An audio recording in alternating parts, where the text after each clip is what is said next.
കേരളയിൽ നടത്തുന്ന ഈ ചർച്ചയിലേക്ക് എല്ലാവർക്കും സ്വാഗതം. നമ്മൾ ഈ പുതിയ സർക്കാർ വന്നപ്പോൾ സർക്കാരിൻ്റെ പ്രഖ്യാപനങ്ങളിൽ ഒരു പുതുമ ഉണ്ടായിരുന്നത് വയോജനങ്ങൾക്കായി ഒരു പുതിയ വകുപ്പ് ആരംഭിക്കും എന്നാണ്. സർക്കാർ ഈ പുതിയ ഒരു വകുപ്പുണ്ടാക്കുന്നു എന്ന് പറഞ്ഞിട്ട് അതിനൊരു കാരണമായി പറഞ്ഞത് ഇന്ത്യയിൽ ഏറ്റവും അധികം വയോജനങ്ങളുള്ള സംസ്ഥാനം കേരളമാണ് എന്നാണ്. ഇന്ത്യയിലെ ഏറ്റവും അധികം വയോജനങ്ങളുള്ളത് കേരളത്തിലാണ്. ഒന്നാമത്തെ സംസ്ഥാനം കേരളമാണ്. 60 കഴിഞ്ഞവരുടെ സംഖ്യ മൊത്തം ജനസംഖ്യയുടെ ഏതാണ്ട് 20% വരും എന്ന്. അപ്പോൾ അതൊരു വലിയ വിഭാഗമാണ്. അവർക്ക് പലതരം പ്രശ്നങ്ങൾ ഉണ്ടാവും. അതൊക്കെ കേൾക്കുക, പരിഹരിക്കുക എന്നുള്ളത് തീർച്ചയായും സംസ്ഥാന സർക്കാരിൻ്റെ ഉത്തരവാദിത്വമാണ്. അതാണല്ലോ ഭരണകൂടം എന്ന് പറയുന്നത്. അപ്പോൾ കേരളത്തിലായാലും ഇന്ത്യ മൊത്തമായാലും ലോകത്തിലായാലും വാർദ്ധക്യം എന്ന് പറയുന്നത് ശൈശവം പോലെ അനാരോഗ്യത്തിൻ്റെതായ അല്ലെങ്കിൽ സ്വയമായി ചെയ്യാൻ പറ്റാത്ത ഒരുപാട് കാര്യങ്ങളുടെ കൂടി ഒരു കാലമാണ്.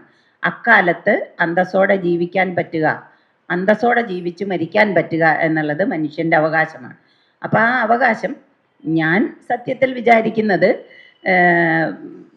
ഈ ചില വിദേശ രാജ്യങ്ങളിലൊക്കെ കേട്ടിട്ടുള്ളത് പോലെ ഒരാൾക്ക് സ്വയം കാര്യങ്ങൾ ചെയ്യാൻ പറ്റാതായാൽ അയാളെ സ്റ്റേറ്റ് ഏറ്റെടുക്കേണ്ടതാണ് എന്നുള്ളതാണ്. അല്ലാതെ ഇത് ഇപ്പം നമ്മളുടെ കേരളത്തിലെ കോടതികളിൽ നിന്ന് പലപ്പോഴും ഉത്തരവുകൾ വരുന്നത് മക്കൾ നോക്കാത്ത അച്ഛനമ്മമാർ, അതൊരു ശരിയായ രീതിയാണെന്നല്ല, കേസ് കൊടുക്കുമ്പോൾ മക്കൾക്കെതിരെ വിധി വരികയും മക്കളുടെ ഉത്തരവാദിത്വമാണ് അച്ഛനമ്മമാരെ സംരക്ഷിക്കേണ്ടത്. സ്വത്ത് എടുത്തിട്ട് അല്ലെങ്കിൽ സ്വത്ത് കൈവശം വെച്ചിട്ട് സംരക്ഷിക്കാതിരിക്കുന്നത് പോരായ്മ തന്നെയാണെന്ന് പറയാം. പക്ഷെ സ്വത്തില്ലാത്ത ആളുകളും അങ്ങനെ ചെയ്യേണ്ടി വരുന്നുണ്ട്.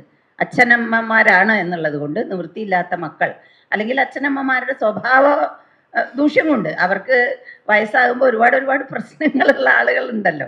നമുക്ക് സഹിക്കാൻ പറ്റാത്ത സ്വഭാവ വൈകല്യം, ദൂഷ്യം എന്നല്ല എന്ന് പറയുന്നത്, സ്വഭാവ വൈകല്യങ്ങളുള്ള മുതിർന്ന ആളുകളുണ്ട്. അങ്ങനെയൊക്കെ വരുമ്പോൾ അവരെ സംരക്ഷിക്കണം, നോക്കണം എന്ന് സ്റ്റേറ്റ് മക്കളോട് ആജ്ഞാപിക്കുകയാണ്. അത് ശരിയാണോ എന്ന് എനിക്ക് പലപ്പോഴും തോന്നാറുണ്ട്. സ്റ്റേറ്റിൻ്റേതായി അവരെ പരിഗണിക്കേണ്ടതാണ്. കുട്ടികളും അങ്ങനെ തന്നെ ആയിരിക്കേണ്ടതാണ്, എല്ലാവരും അതെ. എങ്കിലും സ്വയം ശേഷിയില്ലാത്തവരെ സ്റ്റേറ്റ് ഉത്തരവാദിത്വത്തോടു കൂടി സംരക്ഷിക്കുകയും അന്തസ്സോടുകൂടി മരിക്കാൻ അനുവദിക്കുകയും വേണം എന്നുള്ളതാണ്. ആ നിലയ്ക്ക് എന്തെല്ലാം കാര്യങ്ങൾ ചെയ്യാൻ പറ്റും സംസ്ഥാനത്തിന് എന്നുള്ളത് നമ്മൾ ആലോചിക്കേണ്ടതാണ്. അത്തരം ആലോചനയ്ക്കാണ് നമ്മൾ ഇവിടെ കൂടിയിരിക്കുന്നത്. ഇതിൻ്റെ വളരെ വിശദമായ റിപ്പോർട്ട് തയ്യാറാക്കിയ ഡോക്ടർ അമൃതിനോട് തന്നെ ചുരുക്കി അദ്ദേഹത്തിന് പറയാനുള്ളത് പറയാൻ ആവശ്യപ്പെടുകയാണ്. ആ ഡോക്യുമെൻ്റ് ആദ്യത്തെ ഭാഗത്ത് നിലവിലുള്ള ഈ പ്രശ്നത്തിൻ്റെ പശ്ചാത്തലം വിശദീകരിക്കുകയാണ് ചെയ്യുന്നത്. പോപ്പുലേഷൻ നേരത്തെ പിന്നെ പറഞ്ഞ പോലെ പോപ്പുലേഷൻ്റെ ഡെമോഗ്രഫിയുടെ പോയിന്റ് ഓഫ് വ്യൂന്ന് ഏജിങ്ങിൻ്റെ പാറ്റേൺ എങ്ങനെയാണ്, പിന്നെ അതിൻ്റെ rural urban gender wise variations എങ്ങനെയൊക്കെയാണ്, അത് ഉണ്ടാക്കുന്ന ചലഞ്ചസ് എന്തൊക്കെയാണെന്ന് നമ്മുടെ ക്രിസ്പായിട്ട് പറഞ്ഞിരിക്കുന്നു. പിന്നെ മൈഗ്രേഷനുമായിട്ട് ബന്ധപ്പെട്ട് വരുന്ന പ്രശ്നങ്ങൾ, ഇൻമൈഗ്രേഷനും ഔട്ട് മൈഗ്രേഷനുമായിട്ട് ബന്ധപ്പെട്ടും അത് ഉണ്ടാക്കുന്ന തരത്തിലുള്ള പ്രശ്നങ്ങൾ എന്തൊക്കെയാണ് എന്ന് പറയുന്നു. പിന്നെ ഡിസബിലിറ്റി ആൻഡ് മോർബിഡിറ്റി പ്രൊഫൈൽസ്, ഇത്രയും കാര്യങ്ങൾ വസ്തുതാപരമായിട്ടുള്ള ഒരു ഡിസ്കഷൻ ആദ്യത്തെ ഭാഗത്ത് സെക്ഷൻ 1 വരും. സെക്ഷൻ 2 എക്സാമിനേഷൻ ഇപ്പം നിലവിലുള്ള വയോജന ക്ഷേമ പദ്ധതികൾ പല ഡിപ്പാർട്ട്മെൻറ്റുകളിൽ ചെതറിക്കിടക്കുന്നത് ഏതൊക്കെയാണെന്നുള്ള ലിസ്റ്റ് ഔട്ട് ചെയ്യുകയാണ് ചെയ്തിരിക്കുന്നത്. ഇതൊക്കെ ഈ കാര്യങ്ങളൊക്കെ പലയിടത്തായിട്ട് ഫ്രാഗ്മെൻ്റ് ആയിട്ട് കിടക്കുന്ന സമയത്ത് തന്നെ ചില ഗ്യാപ്പുകൾ നമുക്കുണ്ട്. ആ ഗ്യാപ്പുകൾ എങ്ങനെ ഫില്ല് ചെയ്യാം, എന്ത് ചെയ്യണം എന്നുള്ളതാണ്. 100ഓളം വരുന്ന ആക്ഷൻ എന്തൊക്കെയാണ് പിൻ പോയിന്റഡ് ആയിട്ട് നമുക്ക് പറയാവുന്നത് ലിസ്റ്റ് ഔട്ട് ചെയ്തിരിക്കുകയാണ്. അത് ടു ദ പോയിന്റ് എന്തൊക്കെയാണ് ടേക്കപ്പ് ചെയ്യേണ്ടത്. ഇപ്പം ആദ്യത്തെ സ്ഥിതിവിവര കണക്ക് ശേഖരണം, സമാഹരണം, അത് അവൈലബിൾ ആക്കുന്ന രീതികൾ, അതൊക്കെ വെച്ച് തുടങ്ങിയിട്ട് അത് governance, institutional architecture and pension strategy, പിന്നെ integrated clinical geriatrics, long term care and palliative networks, പിന്നെ വരുന്നത് community support, palliative care, mental health and cognitive safety, care giver rights, abusive prevention, legal protections and housing design. അതൊക്കെ നിയമപ്രകാരം നിലവിലുള്ള building code അനുസരിച്ച് അടക്കമുള്ള കാര്യങ്ങളിൽ എവിടെയൊക്കെ ഇൻ്റർവെൻഷൻ ഇടപെടലുകൾ ആവശ്യം വരുന്നുണ്ട് അതിനെ പിൻ പോയിന്റ് ചെയ്തിരിക്കുന്ന സൂചനകളാണ്. പിന്നെ age friendly urbanism, inclusive mobility and food security solutions. പിന്നെ വരുന്നത് livelihood, active ageing, digital systems engineering, ഇത്രയും കാര്യങ്ങളാണ്. പിന്നെ എന്താണ് ഇതിനെ എല്ലാം കൂടി കോർഡിനേറ്റ് ചെയ്യാൻ വേണ്ടിയിട്ട് ഗവൺമെൻറ് തലത്തിൽ, സർക്കാർ തലത്തിൽ കോർഡിനേറ്റ് ചെയ്യാൻ വേണ്ടിയിട്ട് എന്തൊക്കെ മെഷേഴ്സാണ് എടുക്കേണ്ടത് എന്ന് പറയുന്ന ഒരു ഭാഗമാണ്. പിന്നെ ലെജിസ്ലേറ്റീവ് റിഫോംസ് എന്താണ് വേണ്ടത്, നിയമ നിർമ്മാണം, പിന്നെ നയപരമായിട്ടുള്ള സമീപനങ്ങൾ എന്തൊക്കെ ആയിരിക്കണം, എക്സാക്ട്ലി എന്ത് ചെയ്യണം എന്നുള്ളത്.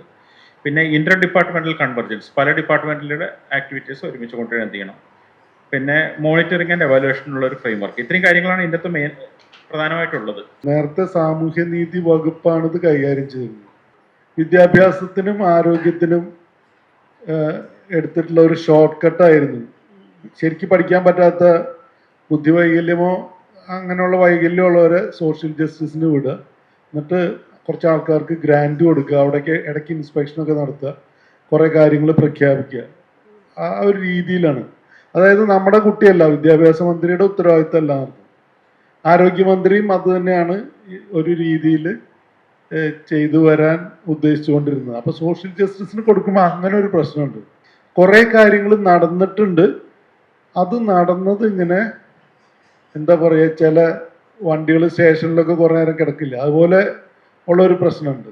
ഒരു റെഗുലറായിട്ട് പോകുന്ന പ്രോഗ്രാമുകളല്ല, നല്ല പ്രോഗ്രാമുകളുണ്ട്. അതെല്ലാം കൺസീവ് ചെയ്യുമ്പോൾ ഇതിൻ്റെ സസ്റ്റൈനബിലിറ്റിനെ പറ്റിയിട്ടുള്ള ഒരു ഇൻഡെപ്ത് അനാലിസിസോ ഡിസിഷൻ മേക്കിങ്ങോ സപ്പോർട്ട് സിസ്റ്റം ഇല്ലാതെ ഒരു പ്രഖ്യാപനം, ആദ്യത്തെ ഒരു യൂഫോറിയ, ഒരു 3 മാസം കഴിയുമ്പോൾ അതിൻ്റെ സ്ലോനെസ് വരും, പിന്നെ 6 മാസം കഴിയുമ്പോൾ ഫണ്ടിൻ്റെ പ്രശ്നം വരും, അങ്ങനെയാണ് പോകുന്നത്. അപ്പോൾ ഈ ഡിപ്പാർട്ട്മെൻറ്റ്, അപ്പോൾ എനിക്ക് തോന്നുന്നത് ചർച്ച ചെയ്യുമ്പോൾ 2 രീതിയിൽ ചർച്ച ചെയ്താൽ നന്നായിരിക്കും എന്ന് എനിക്ക് തോന്നുന്നുണ്ട്. അതായത് സിസ്റ്റമിക് ആയിട്ട്, അതായത് ഈ മന്ത്രിയുടെ വകുപ്പിനും മന്ത്രിയും IAS ഓഫീസറും മാത്രം വിചാരിച്ചാൽ കേരളത്തിൽ നടപ്പാക്കാവുന്ന കുറേ കാര്യങ്ങളുണ്ട്. ലോക്കലി നമുക്ക് ചെയ്യാവുന്ന കാര്യങ്ങളുണ്ട്. മേയറും നമ്മളും കൂടെ വിചാരിച്ചാൽ സിറ്റിസൺസ് അതിലേക്കല്ല ഒരു പക്ഷേ ഊന്നേണ്ടത്. ഒരു ഉദാഹരണം പറയുകയാണെങ്കിൽ, സംസ്ഥാനം മാഡം പറഞ്ഞ മാതിരി ലോങ് ടേം കെയർ ആവശ്യമുള്ള സോഷ്യൽ സപ്പോർട്ട് ഇല്ലാത്ത ആൾക്കാർ, കേരളത്തിലെ ജനങ്ങൾ ഗവൺമെൻറ്റിൻ്റെ ഉത്തരവാദിത്തമായിരിക്കും എന്ന പ്രഖ്യാപനവും അതിനുള്ള ഒരു ഏർപ്പാട്. രണ്ടാമത് നിർണായകമായേക്കാവുന്ന ഒരു സമീപനം, അത് മറ്റു രാജ്യങ്ങളിൽ പോലും വന്നിട്ടില്ല. നമ്മൾ പ്രൈമറി കെയറിൽ അവസാനിക്കുന്ന കേരള ഹെൽത്ത് സർവീസസ് ഉണ്ടല്ലോ, മെഡിക്കൽ കോളേജ് സർവീസ്, അതെല്ലാം OP-യിൽ വന്ന് നിൽക്കും. ഏറ്റവും പെരിഫറിയിൽ PHC OP-യിൽ. വീട്ടിൽ എൻ്റെ അച്ഛൻ കിടക്കണ്ടെങ്കിൽ അദ്ദേഹത്തിന് OP ടിക്കറ്റ് ഉണ്ടെങ്കിൽ മാത്രം OP-യിൽ പോയാൽ മാത്രമേ കെയർ കിട്ടുള്ളൂ. അതിൽ നിന്ന് മാറിയിട്ട് ഈ 20% വരുന്ന ആൾക്കാർ പൊട്ടൻഷ്യലി കെയർ ആവശ്യമുള്ള സങ്കീർണമായ ആരോഗ്യ പ്രശ്നങ്ങളുടെ ഒരു വിഭാഗമായതുകൊണ്ട് അവരുടെ ആരോഗ്യ പ്രശ്നങ്ങൾ അറിഞ്ഞിട്ട് അവരെങ്ങോട്ട് കൊണ്ടുവരിക, നമ്മൾ അങ്ങോട്ട് ചെല്ലുക ചെയ്യുന്ന രീതിയിലേക്ക് integration of home based care into primary care ആണ്. അതൊരു വലിയ സാധ്യതയാണ്. നമ്മളതിൽ വർക്ക് ചെയ്തുകൊണ്ടിരിക്കുന്നുണ്ട്. ഞാൻ മനസ്സിലാക്കുന്നത് സെൻട്രൽ ഗവൺമെൻറ്റും അതിന് വലിയ രീതിയിൽ ഇൻവെസ്റ്റ് ചെയ്യുന്നതാണ്. ഇപ്പോൾ ഫോൾസ് പ്രിവെൻഷൻ എല്ലാ പരിചരണ കേന്ദ്രങ്ങളിലും ആശുപത്രികളിലും ഫോൾസ് പ്രിവെൻഷനുള്ള പ്രോട്ടോകോൾ നടപ്പിലാക്കിയിട്ടുണ്ട് എന്നുറപ്പ് വരുത്തണം എന്ന് ഗവൺമെൻറ് പറഞ്ഞാൽ നടപ്പിലാക്കും.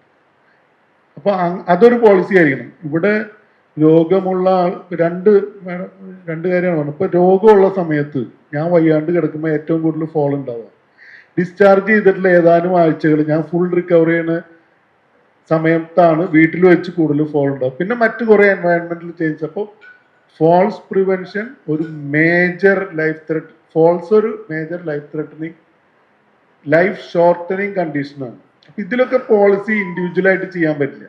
അതുപോലെ തന്നെ ഓൾറെഡി ഉണ്ട്, നമുക്കറിയാം, അംഗപരിമിതർക്ക് ഫ്രണ്ട്ലി ആയിട്ടുള്ള ഇൻഫ്രാസ്ട്രക്ചർ ആയിരിക്കണം എല്ലാ ബിൽഡിങ്ങിൻ്റെയും. ഇപ്പോൾ മേയർ 1ാം പ്രതി ആയിരിക്കും, അങ്ങനെ അല്ലാത്തൊരു ബിൽഡിംഗ് ഇവിടെ പണിത് പ്രവർത്തിച്ചാൽ അതൊക്കെ ഇംപ്ലിമെൻറ്റ് ചെയ്യുന്ന മാതിരി പിന്നെ ഒരു കാര്യം, അത് കഴിഞ്ഞ പ്രാവശ്യം ഞാൻ പറഞ്ഞതാണ് തോന്നുന്നു, what is good for old is good for every one. അപ്പോൾ വയസ്സായ ഇപ്പോൾ എനിക്ക് കയറാൻ ബുദ്ധിമുട്ടുണ്ടായി, രണ്ടാമത്തെ കോണിയുടെ സ്റ്റീപ്നെസ്.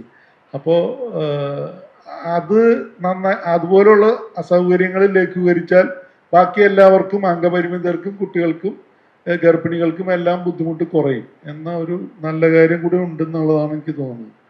പിന്നെ ഇപ്പോൾ ഇതിൻ്റെ സോഷ്യൽ ജസ്റ്റിസ് ഡിപ്പാർട്ട്മെന്റിന്റെ ചാർജുള്ള അരുൺ എസ് നായർ എന്ന് പറയുന്ന അദ്ദേഹം അന്ന് അവിടെ ഉണ്ടായിരുന്നല്ലോ, 30-ാം തീയതി ഉണ്ടായിരുന്നു. അദ്ദേഹം പറഞ്ഞൊരു മെയിൻ പ്രശ്നം, ഒരു IAS ഓഫീസറും ഡോക്ടറുമായ അദ്ദേഹം പറഞ്ഞൊരു പ്രശ്നം കൺവർജൻസ് ഇല്ല എന്നുള്ളതാണ് ഗവൺമെന്റിലെ പരിപാടി. അത് സോഷ്യൽ ജസ്റ്റിസിന്റെ, ഇത് ആരോഗ്യത്തിന്റെ, അത് വിമൻ ആൻഡ് ചിൽഡ്രന്റെ, അങ്ങനെയാണ് പോകുന്നത്. അപ്പൊ ഈ ഡിപ്പാർട്ട്മെന്റ് കൺവർജൻസും സ്റ്റേറ്റ് ലെവൽ കാര്യങ്ങളും അധികം ചെയ്താൽ നല്ലതായിരിക്കും എന്ന് എനിക്കൊരു തോന്നുന്നുണ്ട്. നമ്മുടെ ഇവിടെ ഇപ്പോൾ കുട്ടികളുടെ എണ്ണം കുറയാണ്. അത് കാരണം സ്കൂളുകളിലൊക്കെ MLA ഫണ്ടും ഒക്കെ വെച്ചിട്ട് കുറേ ബിൽഡിങ്ങുകളൊക്കെ കെട്ടിയിട്ടുണ്ടാക്കിയിട്ടുണ്ട്, വാഹനമുണ്ട്.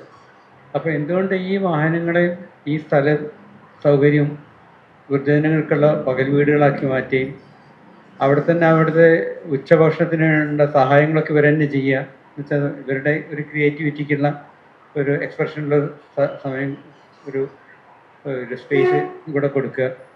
അങ്ങനെ അത് ഉപയോഗിച്ചുകൂടെ എന്നല്ല, ആ ഒരു സംവിധാനം ഉപയോഗിച്ചുകൂടെ എന്നുള്ളതാണ്. ഇപ്പോൾ നേരത്തെ 2006-ലും 2009-ലും ഒക്കെ വയോജന നയവും അതിൻ്റെ അടിസ്ഥാനത്തിൽ പല വകുപ്പുകളും കാര്യങ്ങളൊക്കെ കുറേയൊക്കെ ചെയ്തു വരുന്ന ഒരു സംസ്ഥാനമാണ് നമ്മുടേതെന്നുള്ള നിലയ്ക്ക് ഈ പുതിയ വകുപ്പ് വരുന്നതോടെ എല്ലാ കാര്യങ്ങളും ഈ വകുപ്പിന്റെ ഒരു ഒരു ബ്യൂറോക്രാറ്റിക് സംവിധാനത്തിലേക്ക് കൊണ്ടുവരേണ്ട ഒരു ആവശ്യമില്ല എന്നുള്ളൊരു പൊസിഷനാണ് ഇതിൽ പറയുന്നത്. കാരണം അങ്ങനെ കൊണ്ടുവരുന്നത് പലപ്പോഴും കാര്യങ്ങൾ കാരണം നടത്താൻ കഴിയുന്നത്, ഇപ്പോൾ ആരോഗ്യവുമായി ബന്ധപ്പെട്ട ഒരു കാര്യമാണെങ്കിൽ അത് നടത്താൻ കഴിയുന്നത് ആരോഗ്യ വകുപ്പിനായിരിക്കും, അല്ലെങ്കിൽ ഇവർക്കുള്ള പെൻഷനോ മറ്റു കാര്യങ്ങളോ അത് ധനകാര്യ വകുപ്പ് വഴിയായിരിക്കും പോകുന്നുണ്ടാകുക. പിന്നെ ഇതിലെ തന്നെ ചില അംഗപരിമിതർക്കും മറ്റുള്ളവർക്കും ഒക്കെ ഉള്ള കാര്യങ്ങൾ ചിലപ്പോൾ സാമൂഹ്യ നീതി ക്ഷേമ വകുപ്പ്. അപ്പോൾ പ്രധാനമായിട്ടും സംസ്ഥാന തലത്തിൽ മറ്റ് വകുപ്പുകൾ വഴി നടന്നു വരുന്ന പ്രവർത്തനങ്ങളുടെ അതോടൊപ്പം തന്നെ കേരളത്തിലെ കോണ്ടസ്റ്റിൽ ഇത് ഏറ്റവും അധികം നടത്താൻ പ്രവർത്തനങ്ങൾ താഴെത്തട്ടിൽ ആവശ്യമായ ജനങ്ങൾക്ക് ആവശ്യമായ വയോജനങ്ങൾക്ക് ആവശ്യമായ കാര്യങ്ങൾ നടത്താൻ ഏറ്റവും ഉചിതമായ ഒരു സംവിധാനം എന്ന് പറയുന്നത് ത്രിതല പഞ്ചായത്തുകളാണ്. ഗ്രാമപഞ്ചായത്തും ബ്ലോക്ക് പഞ്ചായത്തും മുനിസിപ്പാലിറ്റി കോർപ്പറേഷനുകൾ ജില്ലാ പഞ്ചായത്തും ഒക്കെയാണ്. അപ്പൊ അവ വഴി ഇതെങ്ങനെ നടപ്പിലാക്കണം എന്നുള്ളതിനെ സംബന്ധിച്ച് കൃത്യമായ രൂപരേഖ തയ്യാറാക്കലും ഒരർത്ഥത്തിൽ ഷൈസർ ഇപ്പോൾ പറഞ്ഞ പോലെ അതിനുള്ള നയപരിപാടികളും ഇത് കാര്യങ്ങളും ചെയ്യുകയും വലിയ രീതിയിൽ മറ്റു വകുപ്പുകൾ വഴി ചെയ്യുന്ന പ്രവർത്തനങ്ങളുടെ ഏകോപനം നടത്തുകയും ചെയ്യുന്ന ഒരു വകുപ്പ് ആയിരിക്കണം. കാരണം ബ്യൂറോക്രാറ്റിക് സംവിധാനങ്ങൾ വളരും തോറും താഴേക്ക് കിട്ടുന്ന സേവനങ്ങളുടെ ഇത് പലപ്പോഴും കുറഞ്ഞു വരുന്നതും ഫയൽ മൂവ്മെന്റിന് കൂടുതൽ സമയം പിടിക്കുന്നതും ഒക്കെയാണ്. അപ്പൊ അത്തരം കാര്യങ്ങൾ കുറച്ച് പറയുന്നുണ്ട്. പിന്നെ വയോജനങ്ങളെ പറ്റി പറയുമ്പോൾ ചില കാര്യങ്ങൾ അതിപ്പോൾ എല്ലായ്പ്പോഴും പറയുന്ന കാര്യമാണ്. വയോജനങ്ങൾ ഒരു ബാധ്യത, ഒരു സംസ്ഥാനത്തിന്റെ അല്ലെങ്കിൽ ഒരു ജനവിഭാഗത്തിന്റെ ബാധ്യത എന്നുള്ളതിനേക്കാളും വയോജനങ്ങളിലൂടെ ലഭ്യമാക്കാൻ കഴിയുന്ന കുറെ സാധ്യതകളുണ്ട്. ഇപ്പോൾ വികേന്ദ്രീകൃത ആസൂത്രണത്തിന്റെ, ജനകീയ ആസൂത്രണത്തിന്റെ ആദ്യഘട്ടങ്ങളിലൊക്കെ വയോജനങ്ങളുടെ പ്രത്യേകിച്ച് പല മേഖലകളിലും സ്പെഷ്യലിസ്റ്റിന് നോളജുള്ള ആളുകളുടെയൊക്കെ സേവനം ധാരാളമായിട്ട് ഉപയോഗപ്പെടുത്താൻ കഴിഞ്ഞിരുന്നു. അത് വലിയ വിദ്യാസമ്പന്നരായിട്ടുള്ള ആളുകളുടെ മാത്രമൊന്നുമില്ല. ഇപ്പോൾ കരകൗശല മേഖലയിലായാലും പരമ്പരാഗത തൊഴിൽ മേഖലകളിലായാലും ഒക്കെ അതുപോലെയുള്ള വയോജനങ്ങൾ ഇപ്പം അന്യം നിന്ന് പോകുന്ന കുറേ തൊഴിൽ മേഖലകളുണ്ട്, അല്ലെങ്കിൽ അത്തരം അറിവുകളും ഇതുകളുണ്ട്. അപ്പോൾ അതൊക്കെ പ്രയോജനപ്പെടുത്താൻ കഴിയുന്ന രീതിയിലുള്ള ഒരു കാര്യം ആവശ്യമാണ്. പിന്നെ വയോജനങ്ങളിൽ നിന്ന് നമ്മൾ പ്രത്യേകമായിട്ട് പറയുന്നുണ്ടെങ്കിലും ഒന്നിച്ച് പറയുന്നുണ്ടെങ്കിലും അതൊരു വലിയൊരു കോമ്പോസിറ്റ് ഗ്രൂപ്പാണ്. ശരിക്കും താഴെത്തട്ടിലുള്ള ആളുകളുടെ, അല്ലെങ്കിൽ ആദിവാസി മേഖലയിലുള്ളത്, തീരദേശ മേഖലയിലുള്ളത്, ചേരി മേഖലയിലുള്ളത്, പിന്നെ ഡിഫറെൻ്റ്ലി ഏബിൾഡ് ആയിട്ടുള്ളത്, അല്ലെങ്കിൽ സ്ത്രീകളായിട്ടുള്ളവർ, വിധവകളായിട്ടുള്ള ഇവരെ ഓരോരുത്തരുടെയും പ്രശ്നങ്ങൾ വ്യത്യസ്തമാണ്. അപ്പോൾ ഇതിനൊക്കെ വളരെ വ്യത്യസ്തമായ സമീപനങ്ങളും ആവശ്യമാണ്. ചെയ്യേണ്ട കാര്യങ്ങളെ സംബന്ധിച്ചിടത്തോളമുള്ള ഒരു 10-20 പോയിന്റുകളുണ്ട്. ഞാൻ ആ പോയിന്റുകൾ ഓരോന്നും ഒരുപാട് വിശദീകരിക്കാതെ, ഏതെങ്കിലും വിശദീകരിക്കേണ്ട പോയിന്റുകൾ ഉണ്ടെങ്കിൽ മാത്രം വിശദീകരിക്കുക, അല്ലാത്ത വിശദീകരിക്കാതെ നമുക്ക് മനസ്സിലാവുന്ന കാര്യങ്ങൾ എന്നുള്ള രീതിയിൽ വിടുകയും ചെയ്യാം. ഒന്ന്, വയോജനങ്ങളുടെ വിവരശേഖരം. അപ്പം അത് വലിയൊരു ഇതൊന്നും ചെയ്യേണ്ടതില്ല. ഇപ്പൊ തന്നെ പല വകുപ്പുകളുടേതായിട്ട് ഇപ്പോൾ ഒരു പഞ്ചായത്തിലെ അല്ലെങ്കിൽ ഒരു തൃശ്ശൂർ, നമ്മൾ തൃശ്ശൂർ ഇരിക്കുന്നതുകൊണ്ട് തൃശ്ശൂർ കോർപ്പറേഷനിൽ 60 വയസ്സിന് കഴിഞ്ഞ ആളുകൾ എത്രയുണ്ട്, അതിൽ സ്ത്രീകൾ എത്രയുണ്ട്, പുരുഷന്മാർ എത്രയുണ്ട്, പല വിദ്യാഭ്യാസ യോഗ്യത ഉള്ളവർ, അല്ലെങ്കിൽ 70-ന് മുകളിൽ, 80-ന് മുകളിൽ, 90-ന് മുകളിൽ, അത് പല രീതിയിലുള്ള വിവരങ്ങൾ നമുക്ക് ആവശ്യമുണ്ട്. പ്രത്യേക പരിചരണം ആവശ്യമുള്ളത്, കിടപ്പ് രോഗികൾ, പാലിയേറ്റീവ് കെയർ രോഗികൾ, പ്രഷർ, പ്രമേഹം, അങ്ങനെയുള്ളത്. അതിപ്പോൾ ഇത് പല വകുപ്പുകളുടേത് കൈവശമായിട്ട് ഈ വിവരങ്ങളുണ്ട്. ഈ വിവരങ്ങൾ ക്രോഡീകരിച്ചെടുക്കേണ്ടതുണ്ട്. അതിന് ബന്ധപ്പെട്ട വകുപ്പിലെ ഉദ്യോഗസ്ഥരെ തന്നെ ചുമതലപ്പെടുത്തണം. അതിന്റെ പൂർണ്ണമായിട്ടുള്ള ചുമതല ബന്ധപ്പെട്ട തദ്ദേശ ഭരണ, ഇപ്പോൾ കോർപ്പറേഷൻ ആയാലും ഗ്രാമപഞ്ചായത്തിനായാലും ബ്ലോക്ക് പഞ്ചായത്തിനായാലും. പിന്നെ സാമ്പത്തിക സുരക്ഷിതത്വം, അതിൽ സാമൂഹ്യ സുരക്ഷാ പെൻഷനും അതുപോലെയുള്ള മറ്റ് സാമ്പത്തിക സുരക്ഷാ സംവിധാനങ്ങളുടെ കാര്യങ്ങളും പറയുന്നുണ്ട്. ഇദ്ദേഹത്തിന്റെ കുറിപ്പിൽ തന്നെ പറയുന്ന പോലെ ഇപ്പൊ സാമൂഹ്യ സുരക്ഷാ പെൻഷൻ ഉണ്ടെങ്കിലും അതിന് കാലോചിതമായ പരിഷ്കരണം, ഓട്ടോമാറ്റിക് ആയിട്ട് DA വർധനവൊക്കെ വരുന്ന പോലെ, ഇൻഫ്ലേഷൻ വരുന്ന പോലെ വർദ്ധിക്കാനുള്ള നല്ലൊരു നിർദ്ദേശമാണ്. ഞാൻ ഓടിച്ചു വായിച്ചിരുന്നു. അതേ രീതിയിൽ തന്നെ വരണം. മാത്രമല്ല ഇപ്പോൾ ഒരു പ്രായമായുള്ള ആളുകൾക്ക് ഇത് വരുന്ന, എനിക്കറിയുന്ന ചില കേസുകളുണ്ട്. അച്ഛനും അമ്മയ്ക്ക് ഇത് പൈസ വരുന്നത് നോക്കി നിൽക്കുന്ന മക്കളുണ്ട്. അത് വന്നു കഴിഞ്ഞാൽ അപ്പൊ തന്നെ അടിച്ചു മാറ്റിയിട്ട് അവരുടെ കാര്യങ്ങൾ ചെയ്യുന്നത്, പ്രത്യേകിച്ച് ഒന്നിച്ചാണ് കിട്ടുന്നതെന്നുണ്ടെങ്കിൽ. അപ്പൊ അതിനും ഒരു സാമൂഹ്യ പിന്തുണ സംവിധാനം, പൈസ കിട്ടുന്നത് അവരുടെ ആവശ്യങ്ങൾക്ക്, അവർക്ക് മരുന്ന് വാങ്ങാനോ അവരുടെ വ്യക്തിപരമായ ആവശ്യങ്ങൾക്കോ അല്ലെങ്കിൽ അവർക്ക് കൊടുക്കണം എന്ന് തോന്നുന്നവർക്ക് അവർ കൊടുത്തോട്ടെ. അതിനുള്ള, അതല്ലാതെ അത് ആരും അടിച്ചു മാറ്റുന്ന സാമ്പത്തിക കാര്യങ്ങളിൽ വേറെയും ഒന്ന് രണ്ട് ഇതുകൾ. ഇപ്പൊ ഉദാഹരണത്തിന് അത് നമ്മുടെയൊക്കെ അനുഭവത്തിൽ നിന്ന് തന്നെയാണ്. ഇപ്പോൾ ജോലിയിൽ നിന്നൊക്കെ റിട്ടയർ ചെയ്യുന്ന ആളുകൾക്ക് കുറെ സാമ്പത്തികമായിട്ട് അവർ പഴയ കാലങ്ങളിൽ സേവ് ചെയ്തതൊക്കെ ആണെങ്കിൽ തന്നെ റിട്ടയർമെന്റ് ബെനിഫിറ്റ്സ് കിട്ടും. ഇത് എങ്ങനെ ചെലവഴിക്കണമെന്നൊന്നും ആളുകൾക്ക് ഒരു ഇപ്പോഴത്തെ കാലത്ത് ഒരു പരിശീലനമോ അല്ലെങ്കിൽ ഒരു നിർദ്ദേശങ്ങളോ ഒന്നും ഇവിടുന്ന് കിട്ടാറൊന്നുമില്ല. പലരും ഇത് കിട്ടിക്കഴിഞ്ഞാൽ അപ്പൊ തന്നെ മക്കൾക്ക് പങ്കുവെച്ച് കൊടുത്ത് അവസാനം ഇവര് ഒന്നുമില്ലാത്ത അവസ്ഥയിലെത്തുന്ന, അല്ലെങ്കിൽ ആദ്യം ഇതുപോലെ മക്കളോ ആരെങ്കിലും ഒക്കെ അത് നോക്കിയിരിക്കുന്ന അവസ്ഥയുണ്ട്. അപ്പോൾ അത് സ്വകാര്യ മേഖലയിലായാലും ഗവൺമെന്റ് മേഖലയിലായാലും കോർപ്പറേറ്റ് ആയാലും എവിടെയായാലും എന്തെങ്കിലും ഒരു പൈസ അവർക്ക് കിട്ടുന്ന ഒരു അവസരം വരുന്ന സമയത്ത് അത് ഫലപ്രദമായി ഉപയോഗിക്കാനുള്ള സ്വന്തം ആവശ്യങ്ങൾക്ക് വേണ്ടി എന്ന് വെച്ചാൽ സാമൂഹ്യമായ കാര്യങ്ങൾ വേണ്ട എന്നുള്ളതാണ്. അതുപോലെ തന്നെ കുടുംബശ്രീക്ക് ഒരു വയോജന കുടുംബശ്രീ സംവിധാനമുണ്ട്. പക്ഷെ അത് വേണ്ടത്ര ഒരു ശക്തിമത്താണെന്ന് തോന്നുന്നില്ല. അത് ശക്തിപ്പെടുത്താനുള്ള, കാരണം അപ്പൊ സാമ്പത്തികമായിട്ട് ഇങ്ങനെ പെൻഷനുകളെ ആശ്രയിക്കാതെ മറ്റു രീതിയിലുള്ള സാധ്യതകളും അതിലൂടെ വരുന്നതാണ്. ആരോഗ്യ മേഖലയുമായി ബന്ധപ്പെട്ട് പല രോഗങ്ങളും വരാനുള്ള സാധ്യത ടീച്ചർ പറഞ്ഞ പോലെ തന്നെ രോഗങ്ങൾ, അതുപോലെ തന്നെ ചലന സ്വാതന്ത്ര്യം കുറവാണ്, പ്രഷറും പ്രമേഹം ഒരു പ്രായം കഴിഞ്ഞ് തീർച്ചയായിട്ടും അത് വരുന്നതാണ്. ക്യാൻസറുകൾക്കുള്ള സാധ്യത കൂടുതലാണ്, മാനസികാരോഗ്യ പ്രശ്നങ്ങളുണ്ട്. അപ്പൊ അതുപോലെ എല്ലാത്തരം അസുഖങ്ങൾക്കുള്ള സാധ്യതകൾ കൂടുതലാണ്. പകർച്ചവ്യാധി രോഗങ്ങളും വരാതെ ഇല്ല. അതും വന്നു കഴിഞ്ഞാൽ അതിന് തീക്ഷ്ണമായുള്ള സാധ്യതകൾ കൂടുതലുണ്ട്. അപ്പൊ ഇതിനൊക്കെ ആവശ്യമായ തുടർ ചികിത്സയും ചികിത്സാ സംവിധാനങ്ങളും ഉറപ്പ്, അതെങ്ങനെ വേണമെന്നുള്ളത് നമ്മൾ തുടർന്നുള്ള കാര്യങ്ങളിലേക്ക് പോകുന്നുണ്ട്.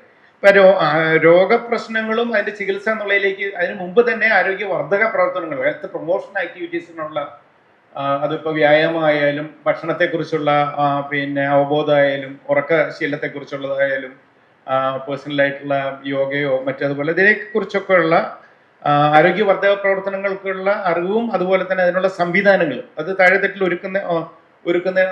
തയ്യാറാക്കുന്നതിനുള്ള ചില കാര്യങ്ങൾ പിന്നീട് വരുന്നുണ്ട്. അതിലൊന്നാണ് ഇപ്പോൾ വയോജനങ്ങൾക്ക് ഒത്തുചേരാനും പകൽ ഏകാന്തത മറികടക്കാനും അല്ലെങ്കിൽ സമയം ചെലവഴിക്കാനുള്ള സംവിധാനങ്ങൾ. അത് എക്സാക്ട്ലി പകൽ വീട് തന്നെ ആയിക്കൊള്ളണമെന്നില്ല, ഏതാനും മണിക്കൂറുകളാവും. രാവിലെ ഇപ്പോൾ ബ്രേക്ക്ഫാസ്റ്റ് ഒക്കെ കഴിഞ്ഞിട്ട് 2 മണിക്കൂറോ അല്ലെങ്കിൽ ഉച്ച കഴിഞ്ഞിട്ട് 4 മണിക്കൊക്കെ ശേഷമുള്ള 2 മണിക്കൂറോ ഒക്കെ ചെലവഴിക്കാൻ പറ്റുന്ന, അത് വലിയ രീതിയിലുള്ള ഒരു മാനസിക ഉല്ലാസം കിട്ടുന്നതും. അതിനിപ്പോൾ ഈ അടുത്തിടെ ചില പഠന പരിപാടികളുടെ ഭാഗമായിട്ട് ചില അംഗൻവാടികൾ സന്ദർശിപ്പോൾ സാമൂഹ്യ നീതി വകുപ്പ് പറയുന്ന അവരുടെ കൺസെപ്റ്റ് തന്നെ 3 ജനറേഷൻ അംഗൻവാടി എന്നുള്ളതാണെന്നാണ് ഇപ്പോൾ പറയുന്നത്. പിന്നെ കുട്ടികൾക്കും കൗമാരപ്രായക്കാരായ പ്രത്യേകിച്ച് പെൺകുട്ടികൾക്കും വയോജനങ്ങൾക്കും, പക്ഷെ എവിടെ അത് പ്രാവർത്തികമായിട്ടൊന്നും വന്നിട്ടില്ല. നിലവിലുള്ള കെട്ടിട സൗകര്യങ്ങളോ കാര്യങ്ങളോ, നേരത്തെ സ്കൂളിന്റെ കാര്യം സാർ പറഞ്ഞു. അപ്പോൾ അതൊരു വലിയൊരു സാധ്യതയാണ്. ഇതിനു വേണ്ടിയിട്ട് കെട്ടിടങ്ങളൊന്നും ഉണ്ടാക്കാൻ വേണ്ടി ഇറങ്ങി പുറപ്പെടരുത്. അത് കെട്ടിടങ്ങൾ ഉണ്ടാക്കുന്നത് വലിയ സാമ്പത്തിക ബാധ്യതയുള്ള കാര്യമാണ്. ഗ്രാമപ്രദേശങ്ങളിലും ഇതുപോലെയുള്ള കാര്യം, പക്ഷെ അവിടെ ചിലപ്പോൾ കെട്ടിടങ്ങൾ അത്ര അധികം ഉണ്ടാവില്ല. ഗ്രാമപ്രദേശങ്ങളിലാവുമ്പോൾ അത് കാസർഗോഡ് ജില്ലയിൽ നമ്മുടെ തന്നെ ചില സഹപ്രവർത്തകർ കോലായി കൂട്ടായ്മ എന്ന് പറഞ്ഞിട്ട് വീടിന്റെ ഇറയത്ത് അല്ലെങ്കിൽ മുറ്റത്ത് തന്നെ, പണ്ട് നാട്ടുമ്പുറങ്ങളിൽ ഉണ്ടായ ഒരു ശീലമാണ്. പാലക്കാട് ജില്ലയിൽ ഞാൻ കൊഴിഞ്ഞാമ്പരൊക്കെ ജൂലി കൂട്ടം കൂടാന്ന് പറയാം, വൈകുന്നേരം ആകുമ്പോൾ വീടിന്റെ മുറ്റത്ത് ഇങ്ങനെ കൂട്ടം കൂടുകയെന്നുള്ള. അപ്പൊ ആ രീതിയിലുള്ള സംവിധാനങ്ങൾ, അതിനൊരു ഒരു ചുമതല വേണം ആരോഗ്യ പ്രവർത്തകരോ ആശയോ അല്ലെങ്കിൽ മറ്റ് സന്നദ്ധ പ്രവർത്തകരോ.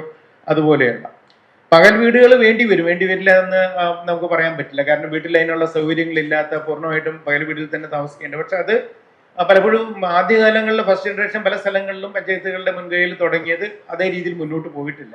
പല രീതിയിലുള്ള തടസ്സങ്ങൾ, ചിലയിടത്ത് ഇപ്പോൾ കഴിഞ്ഞ മീറ്റിങ്ങിൽ ചിലർ പറയുണ്ടായി മക്കൾക്ക് അങ്ങനെ അങ്ങോട്ട് വിടുന്നതിനുള്ള മടിയുണ്ട്.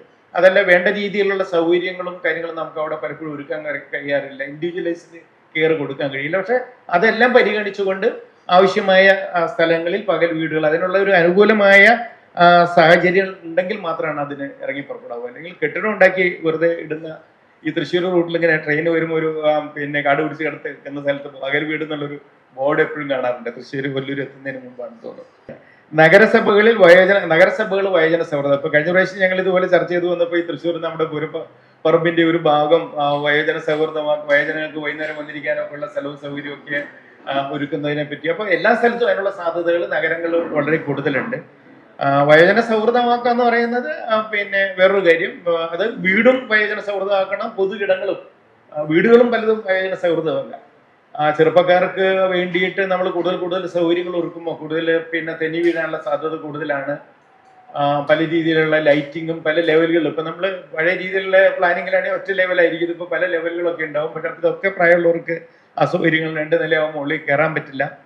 അപ്പൊ ആ കാര്യങ്ങൾ പ്രത്യേകം പറയുന്നുണ്ട്. തുടർ ചികിത്സാ സംവിധാനങ്ങൾ വളരെ ആവശ്യമാണ്. പ്രഷർ, പ്രമേഹം, മറ്റു പലവിധ രോഗങ്ങൾക്കുള്ള തുടർ ചികിത്സാ സംവിധാനങ്ങൾ ഇത് പറയുമ്പോൾ പ്രത്യേകിച്ചും അതിപ്പോ ബഡ്ജറ്റ് സ്പീച്ചിലും പിന്നെ മുഖ്യമന്ത്രി അവതരിപ്പിക്കുമ്പോൾ പറയണ്ടായി. നേരത്തെ സാമൂഹിക നീതി വകുപ്പ് വഴി പിന്നെ നടപ്പിലാക്കി വരുന്ന വയോമിത്രം പ്രോഗ്രാം ഗ്രാമപ്രദേശങ്ങളിലേക്ക് കൂടി വ്യാപിപ്പിക്കും, അത് ഇനിയും വിപുലപ്പെടുത്തും എന്ന് പറയും. അത് കേരളത്തിലൊരു ഓരോ ഗവൺമെന്റ് വരുമ്പോഴും ആ ഗവൺമെന്റ് അവര് UDF ആയാലും LDF ആയാലും നേരത്തെ അവർ നടപ്പിലാക്കിയിട്ട് തുടർച്ച എപ്പോഴും. പക്ഷെ ഇതിനകത്ത് ഒരു ചെറിയ പ്രശ്നം, ഒരു നല്ല കാര്യമാണ്, വയോജനങ്ങൾക്ക് കെയർ ആവശ്യമാണ്. പക്ഷെ ഇപ്പൊ ഞാൻ ഈ അടുത്ത 4 ജില്ലകളിലെ നഗരപ്രദേശങ്ങളിൽ 6 ജില്ലകളിലെ നഗരപ്രദേശങ്ങളിലെ വയോമിത്രം പ്രോഗ്രാമിന്റെ ഓഫീസർമാരെ അവരെ കണ്ട് സംസാരിക്കുന്ന ഒരു പഠന പരിപാടിയുടെ ഭാഗമായിട്ട് അതിൻ്റെ ഒരു ഇതുണ്ടായിരുന്നു.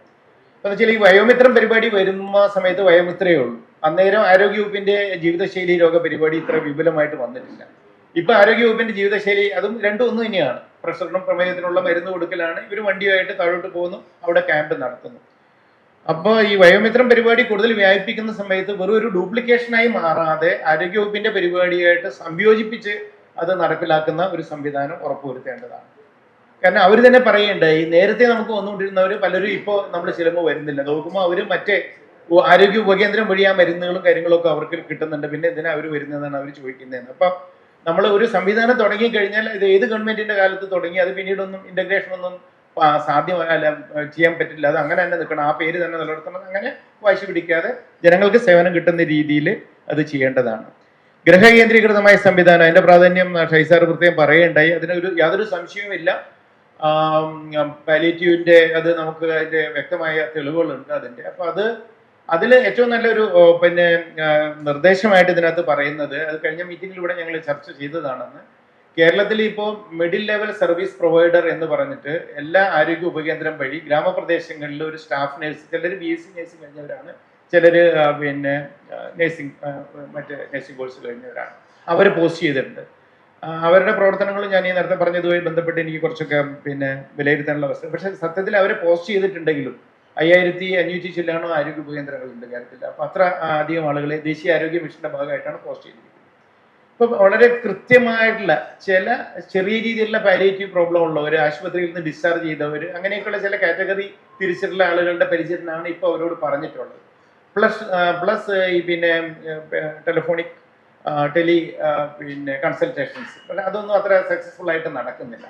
ഇപ്പൊ ഇവരുടെ സേവനം ഈ വയോജന പരിചരണത്തിന്, ഗ്രഹകേന്ദ്രീകൃതമായ വയോജന പരിചരണത്തിന് MLSP വിഭാഗത്തിന് ആവശ്യമായ പരിശീലനം കൊടുത്ത് കൊണ്ടുവരാമെന്നുള്ളത് വളരെ പ്രധാനപ്പെട്ട ഒരു ട്രസ്റ്റ് ഏരിയ ആയിട്ട് മുന്നോട്ട് വയ്ക്കേണ്ടതും, അതിനാവശ്യമായ പരിശീലന മൊഡ്യൂളുകളും പിന്നെ മറ്റ് അവർക്ക് ആവശ്യമായ, ഇപ്പോൾ വീട്ടിൽ പോയി പ്രഷർ പ്രമേഹം ഉള്ളവർക്കാണെങ്കിൽ അത് നോക്കാൻ ആവശ്യമായ ഗ്ലൂക്കോമീറ്റർ സ്ട്രിപ്പുകളും BP അപ്പററ്റസും അതിന്റെ ബാറ്ററിയും അതെല്ലാം, മുറിവുകളുണ്ടെങ്കിൽ മുറിവ് ഡ്രസ്സ്, അപ്പൊ അങ്ങനെയുള്ള സാധന സാമഗ്രികളും ഒരു വളരെ അന്തസ്സുള്ള ഒരു ആരോഗ്യ പ്രവർത്തക എന്നുള്ള നിലയ്ക്ക് വീടുകളിലേക്ക് പോയി സേവനം കൊടുക്കാൻ അവർക്ക് കഴിയണം.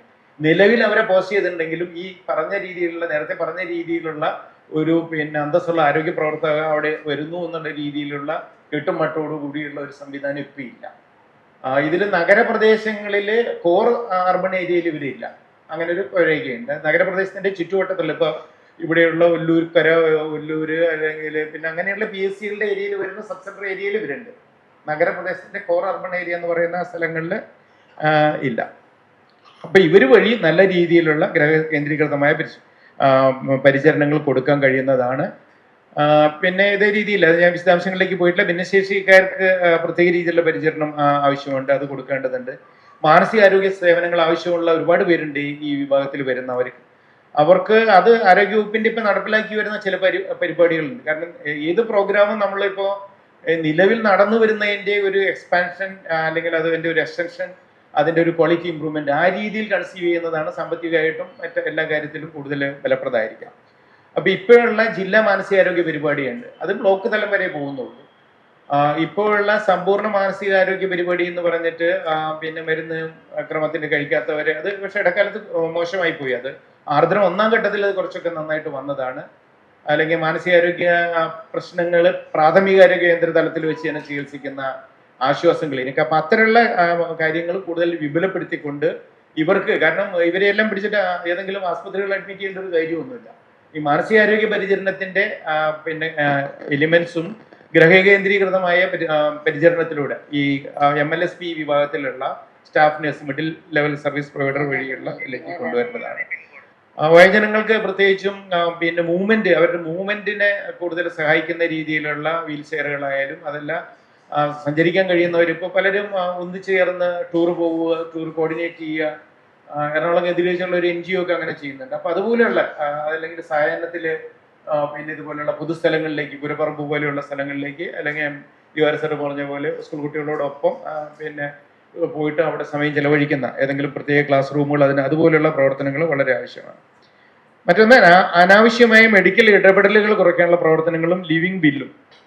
അത് കേരളത്തിലെ കോൺടെക്സ്റ്റിൽ അത് വിശദീകരിക്കേണ്ട ആവശ്യമില്ല. ഇതിപ്പോ പിന്നെ പ്രത്യേകിച്ചും ഇൻഷുറൻസ് ഉള്ള ഒരു കുടുംബം അല്ലെങ്കിൽ വ്യക്തിയാണെന്നുണ്ടെങ്കിൽ അത് പിന്നെ ആസ്പത്രിയിൽ നിന്ന് എങ്ങനെ ഊരിപ്പോരാന്നുള്ളത് വലിയൊരു ബുദ്ധിമുട്ടായിരിക്കുന്ന ഒരു അവസ്ഥയാണ്. അപ്പൊ ആ സമയത്ത് വളരെ വ്യക്തമായിട്ട് ഏത് അറ്റം വരെ അല്ലെങ്കിൽ എത്രത്തോളം യാതൊരു സ്കോപ്പും ഹോപ്പും ഇല്ലാത്ത അവസ്ഥയിലും വെന്റിലേറ്ററിൽ ഇടട്ടെ എന്നൊരു ചോദ്യം ആരോട്, ഡോക്ടർമാരായിട്ടുള്ള ആളുകളോട് പോലും അവർ ചോദിപ്പിച്ചിരുന്നത്. ആ സമയത്ത് പെട്ടെന്ന് പരിഭ്രമത്തിൽ ആയിക്കോട്ടെ എന്ന് പറഞ്ഞു പോകാനും സാധ്യതയുണ്ട്. അപ്പോൾ ഇത് വളരെ പ്രധാനപ്പെട്ട ഒരു കാര്യമാണ്. ഇതേ സംബന്ധിച്ചിടത്തോളം തിരിച്ചറിവ് വയോജനങ്ങൾക്ക് ആവശ്യമാണ്. അതുപോലെ തന്നെ ലിവിങ് ബില്ല് അതിൻ്റെ ഏതറ്റം വരെ പോകേണ്ടതുണ്ട്. ഇനിയിപ്പോൾ അങ്ങനെ മാക്സിമം പോകാൻ താല്പര്യമുള്ളവരുണ്ടെങ്കിൽ അങ്ങനെ തന്നെ പറഞ്ഞുകൊള്ളട്ടെ. അതുപോലെ തന്നെ സമാധാനപരമായ ഒരു മരണത്തിനുള്ള തയ്യാറാവലും ഡെത്ത് കഫേ പ്രവർത്തനങ്ങൾ, അതിപ്പോൾ ഇവിടെ തന്നെ നിങ്ങൾ ഇന്നലെ മീറ്റിംഗ് കൂടിയത്, ഞാൻ വന്നിട്ടുണ്ടായിരുന്നില്ല. അപ്പം അതും വളരെ പ്രധാനമാണ്. വയോജനങ്ങളിൽ പ്രത്യേകിച്ച് ചില പ്രത്യേക രോഗങ്ങളുള്ളവർ അല്ലെങ്കിൽ കൂടുതലായിട്ട് പ്രായാധിക്യമുള്ളവർ, അങ്ങനെയുള്ളവരെ സംബന്ധിച്ചിടത്തോളം ഇതൊരു തികച്ചും ആകസ്മികമായി വരാനിടയുള്ള ഒരു കാര്യം എന്നുള്ളതിനേക്കാളും ഡെത്തിനെ ഒരു വളരെ പോസിറ്റീവായിട്ട് അതിനെ സമീപിക്കുകയും അല്ലെങ്കിൽ അതിനു വേണ്ടിയുള്ള ഒരു തയ്യാറെടുപ്പ് നടത്തുകയും ചെയ്യുന്ന രീതിയിലുള്ള പ്രവർത്തനം ഞാനത് കൂടുതൽ വിശദീകരിക്കുന്നില്ല. പിന്നെ അടുത്തൊരു സെക്ഷനിൽ പ്രത്യേകിച്ച് ഈ കാര്യങ്ങൾ എങ്ങനെ പ്രവർത്തനങ്ങൾ ചിട്ടപ്പെടുത്തണം എന്നുള്ളത് ഒരു കാര്യമാണ്. സംസ്ഥാന ജില്ലാ തലങ്ങളിൽ നമ്മളിപ്പോൾ ഈ വകുപ്പുകളൊക്കെ വരുമ്പോൾ നമുക്കറിയാം, ചില വകുപ്പുകൾക്ക് സംസ്ഥാന തലത്തിൽ ആഫീസ് ഉണ്ട്, ജില്ലാ തലത്തിൽ ആഫീസ് ഉണ്ട്, ബ്ലോക്ക് തലത്തിൽ താഴോട്ടൊക്കെ ആഫീസുകളോ അതിൻ്റെ ഇതിലും. എനിക്ക് തോന്നുന്നു ഞാനിതിനെ പിന്നെ ഇപ്പം ഈ കണ്ട രീതിയിലാണെങ്കിൽ അതിന് സംസ്ഥാന തലത്തിന് താഴെ വലിയ ആഫീസുകളൊന്നും ആവശ്യം വരുന്നില്ല. ജില്ലാ തലത്തിൽ പിന്നെ ജില്ലാ കളക്ടറുടെയൊക്കെ നേതൃത്വത്തിൽ തന്നെയായിരിക്കും അതിൻ്റെ കാര്യങ്ങൾ കോർഡിനേറ്റ് ചെയ്യാൻ പ്രത്യേകമായിട്ടുള്ള ചില ചുമതലയുള്ള ചില സ്കീമുകളോ കാര്യങ്ങളോ വരുന്നുണ്ടെങ്കിൽ അതിനനുസരിച്ചിട്ട് കാര്യങ്ങൾ ചെയ്യാം. പക്ഷേ സംസ്ഥാന ജില്ലാ തദ്ദേശ ഭരണ സ്ഥാപന തലത്തിലും അതിൻ്റെയും താഴെ വാർഡ് തലത്തിൽ, ഗ്രാമപ്രദേശങ്ങളിലാണെങ്കിൽ വാർഡ് തലത്തിലും പിന്നെ നഗരപ്രദേശങ്ങളിലാണെങ്കിൽ ഡിവിഷൻ തലത്തിലും ഇതിന് കോർഡിനേഷൻ സംവിധാനങ്ങൾ ആവശ്യമാണ്. ആ കോർഡിനേഷൻ സംവിധാനത്തിൽ നേരത്തെ നമ്മൾ പറഞ്ഞ ഒരു ഡിവിഷനിൽ എത്ര വയോജനങ്ങളുണ്ട്, അവരാരൊക്കെയാണ്, അവർക്ക് എന്തൊക്കെയാണ് പ്രശ്നങ്ങളുള്ള അവരുടെ കാര്യങ്ങൾ, അത് ആ തലത്തിൽ തന്നെ അതിനെ പിന്നെ കോർഡിനേറ്റ് ചെയ്യാനും അവിടെ നിന്ന് കഴിയണം. സംസ്ഥാന ജില്ലാതല പിന്നെ കോർഡിനേഷൻ സംവിധാനങ്ങളിൽ ഈ സാധാരണ ഇതിൽ നമ്മൾ അതിൽ കണ്ടുവരുന്നത് ഉദ്യോഗസ്ഥന്മാർ തന്നെയാണ്. ഇപ്പൊ നേരത്തെ പറഞ്ഞ രീതിയിലുള്ള പ്രവർത്തന പരിപാടി ഉള്ളത് കൊണ്ട് ഇപ്പോൾ പിന്നെ വയോജന വകുപ്പിന്റെ ഡയറക്ടർ അല്ലെങ്കിൽ സെക്രട്ടറി, അധ്യക്ഷൻ, പിന്നെ ആരോഗ്യ വകുപ്പ്, സാമൂഹ്യ നീതി വകുപ്പ്, ബന്ധപ്പെട്ട മറ്റു വകുപ്പുകളിലൊക്കെ പ്രതി, അങ്ങനെയാണ് അതിൻ്റെ ഒരു ചട്ടക്കൂട് വരിക. അപ്പൊ ഇതിനകത്ത് നിർദ്ദേശിക്കുന്നത് ഇതിനകത്ത് പിന്നെ ജനങ്ങളുടെ പ്രതിനിധികൾ ആവശ്യമുണ്ട്, ജനപ്രതിനിധികൾ വേണം. അതല്ലാതെ ഈ വയോജനങ്ങളുടെ മേഖലയിൽ അല്ലെങ്കിൽ പാലിയേറ്റീവിന്റെ മേഖലയിലൊക്കെ പ്രവർത്തിക്കുന്ന അങ്ങനെയുള്ള പിന്നെ സന്നദ്ധ പ്രവർത്തകരെ കൂടി സംസ്ഥാന ജില്ലാ തലങ്ങളിൽ ഉൾപ്പെടുത്തേണ്ടതുണ്ട്. അതുപോലെ തന്നെ ബ്ലോക്ക് പിന്നെ ജില്ലാ പഞ്ചായത്ത് ജില്ലാ ബ്ലോക്ക് ഗ്രാമപഞ്ചായത്ത് തലങ്ങളിലും ഒക്കെ അതുപോലെയുള്ള കമ്മിറ്റികൾ, ഈ കമ്മിറ്റികൾക്ക് ഇതിന്റെ പ്രവർത്തനത്തിന്റെ ഏകോപനത്തിലും എന്തൊക്കെയാണ് ചെയ്യേണ്ടതെന്ന് അല്ലെങ്കിൽ അതിന്റെ പ്രവർത്തനത്തിന്റെ നടത്തിപ്പും അതിന്റെ മോണിറ്ററിങ്ങിനും ഒരു പിന്നെ ചുമതല വരേണ്ടതുണ്ട്. മറ്റൊരു കാര്യം, നമുക്കിപ്പോൾ ഈ പിന്നെ ഭരണ സംവിധാനങ്ങളുടെ ഭാഗമായിട്ട് ഏറ്റവും താഴെത്തട്ടിലുള്ളത് വാർഡ് തല സംവിധാനമാണ്. അത് പ്രത്യേകിച്ചും വാർഡ് തല ആരോഗ്യ ശുചിത്വ പോഷണ സമിതികൾ എന്ന് പറഞ്ഞൊരു സംവിധാനമുണ്ട്. ദേശീയ ഗ്രാമീണ ആരോഗ്യ മിഷൻ വന്നപ്പോൾ ആരോഗ്യ വകുപ്പും ആരോഗ്യ മിഷനും തദ്ദേശ ഭരണ സ്ഥാപനങ്ങളും ചേർന്നുള്ള സംവിധാനമാണ്. അതിൽ വാർഡ് മെമ്പറാണ് അതിൻ്റെ ചെയർമാൻ, അല്ലെങ്കിൽ നഗരപ്രദേശങ്ങളിൽ കൗൺസിലറാണ് എൻ്റെ ചെയർമാൻ. പിന്നെ ആരോഗ്യ പ്രവർത്തകർ, വാർഡ് തലത്തിലുള്ള ആരോഗ്യ പ്രവർത്തകർ കൺവീനറും ആയിരിക്കും, മറ്റ് ബന്ധപ്പെട്ട വകുപ്പുകളിലാണ്. അപ്പം ആ ഒരു സമിതിയുടെ ഒരു ഉപസമിതിയായിട്ട് ഒരു വയോജന വാർഡ് തല സംവിധാനം, ഒരുപാട് കമ്മിറ്റികൾ നമ്മൾ ഉണ്ടാക്കുന്നതിനേക്കാളും ഓരോ വാർഡിലും ഈ പ്രവർത്തനങ്ങൾ, ഇപ്പോൾ ഈ കഴിഞ്ഞ ദിവസം പറഞ്ഞപ്പോൾ ഇവിടെ തൃശ്ശൂരിൽ തന്നെ ഇവര് പിന്നെ എങ്ങനെ വയോജനങ്ങൾക്ക് വേണ്ടിയുള്ള പ്രത്യേക പരിപാടികൾ കുങ്കുന്നം വാർഡിൽ ചെയ്യുന്നതായിട്ട് പറഞ്ഞു. അപ്പൊ ഈ സംവിധാനത്തിന് ഇപ്പോൾ ഉള്ളൊരു ഗുണം എന്ന് വെച്ച് കഴിഞ്ഞാൽ നിലവിൽ തന്നെ അതിനകത്ത് നഗരപ്രദേശങ്ങളിലാണെങ്കിൽ 25,000 രൂപയും 35,000 രൂപയും ഗ്രാമപ്രദേശങ്ങളിൽ 25,000 രൂപയും, അതിന് പഞ്ചായത്തിന്റെ മുനിസിപ്പാലിറ്റിയുടെ ഓൺ ഫണ്ടുകളുണ്ട്, പിന്നെ ശുചിത്വ മിഷന്റെ ഫണ്ടുണ്ട്, NHMന്റെ ഫണ്ടുണ്ട്. അപ്പൊ കുറച്ച് ഇത്തരത്തിലുള്ള കാര്യങ്ങൾ ഏകോപിപ്പിക്കാനുള്ള ഒരു സാധ്യത. മാത്രമല്ല ഒരു കോൺസ്റ്റിറ്റ്യൂഷൻ ബോഡിയാണ്, എലക്ടഡ് റെപ്രസെന്റേറ്റീവ്സ് ഉണ്ട്, സന്നിധ പ്രവർത്തകരുണ്ട്. അപ്പോൾ അതാണ് ഇതുവരെയുള്ള നമുക്കുള്ള ഒരു ഇത്. പക്ഷെ ഇപ്പൊ ഞാൻ ഇതിനകത്ത് ഒരു സംവിധാനം കൂടി, അതിപ്പോ ആർദ്രം 1ാം ഘട്ടത്തിന്റെ സമയത്ത് നമ്മൾ ചെയ്യാൻ ശ്രമിച്ചതും അത് അത്ര മുന്നോട്ട് പോയില്ല. നമ്മളിപ്പോൾ നമ്മുടെ നാട്ടുമുറങ്ങളിൽ അല്ലെങ്കിൽ നമ്മൾ താമസിക്കുന്ന ഈവൻ നഗരപ്രദേശങ്ങളിലാണെങ്കിലും അടുത്തടുത്ത് താമസിക്കുന്ന ആളുകൾ തമ്മിലുള്ള ഒരു പ്രത്യേകതരം ബന്ധമുണ്ട്. അത് ചിലപ്പോൾ ഒരു 10-30 വീടായിരിക്കും, ചിലപ്പോൾ 10-50 വീടായിരിക്കാം, 10-75 വീട് വരെ ഒരു ബന്ധങ്ങളുണ്ടാവും.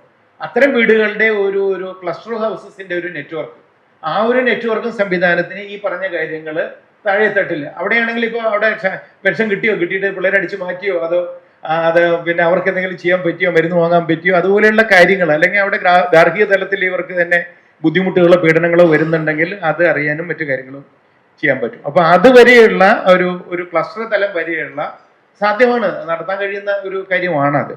അങ്ങനെ ഒരു കാര്യം, അതിനകത്ത് മറ്റുള്ള വകുപ്പുകളുടെയും സന്നദ്ധ പ്രവർത്തകരുടെയും ഒക്കെ പങ്കാളിത്തം. പിന്നെ മറ്റൊന്ന്, നേരത്തെ പറഞ്ഞ പോലെ തദ്ദേശ ഭരണ സ്ഥാപനങ്ങളുടെ പ്ലാൻ ഫണ്ടിൽ നിന്ന് നിർബന്ധമായിട്ടും വയോജനങ്ങൾക്ക്, അത് മാൻഡേറ്ററി പ്രോജക്റ്റ്, നിർബന്ധമായിട്ടും എല്ലാ തദ്ദേശ ഭരണ സ്ഥാപനവും ഒരു ഫണ്ട് ഇതിനു വേണ്ടി മാറ്റിവെക്കണം എന്നുള്ള ഒരു ഓർഡർ, അത് ഈ പദ്ധതി രേഖ എന്ന് പറഞ്ഞിട്ട് LSGD ഡിപ്പാർട്ട്മെന്റ്, ഗവൺമെന്റ് ഡിപ്പാർട്ട്മെന്റ് പുറത്തിറക്കുന്ന ഒരു രേഖയുണ്ട്, അതിനകത്ത് അത് വരണം.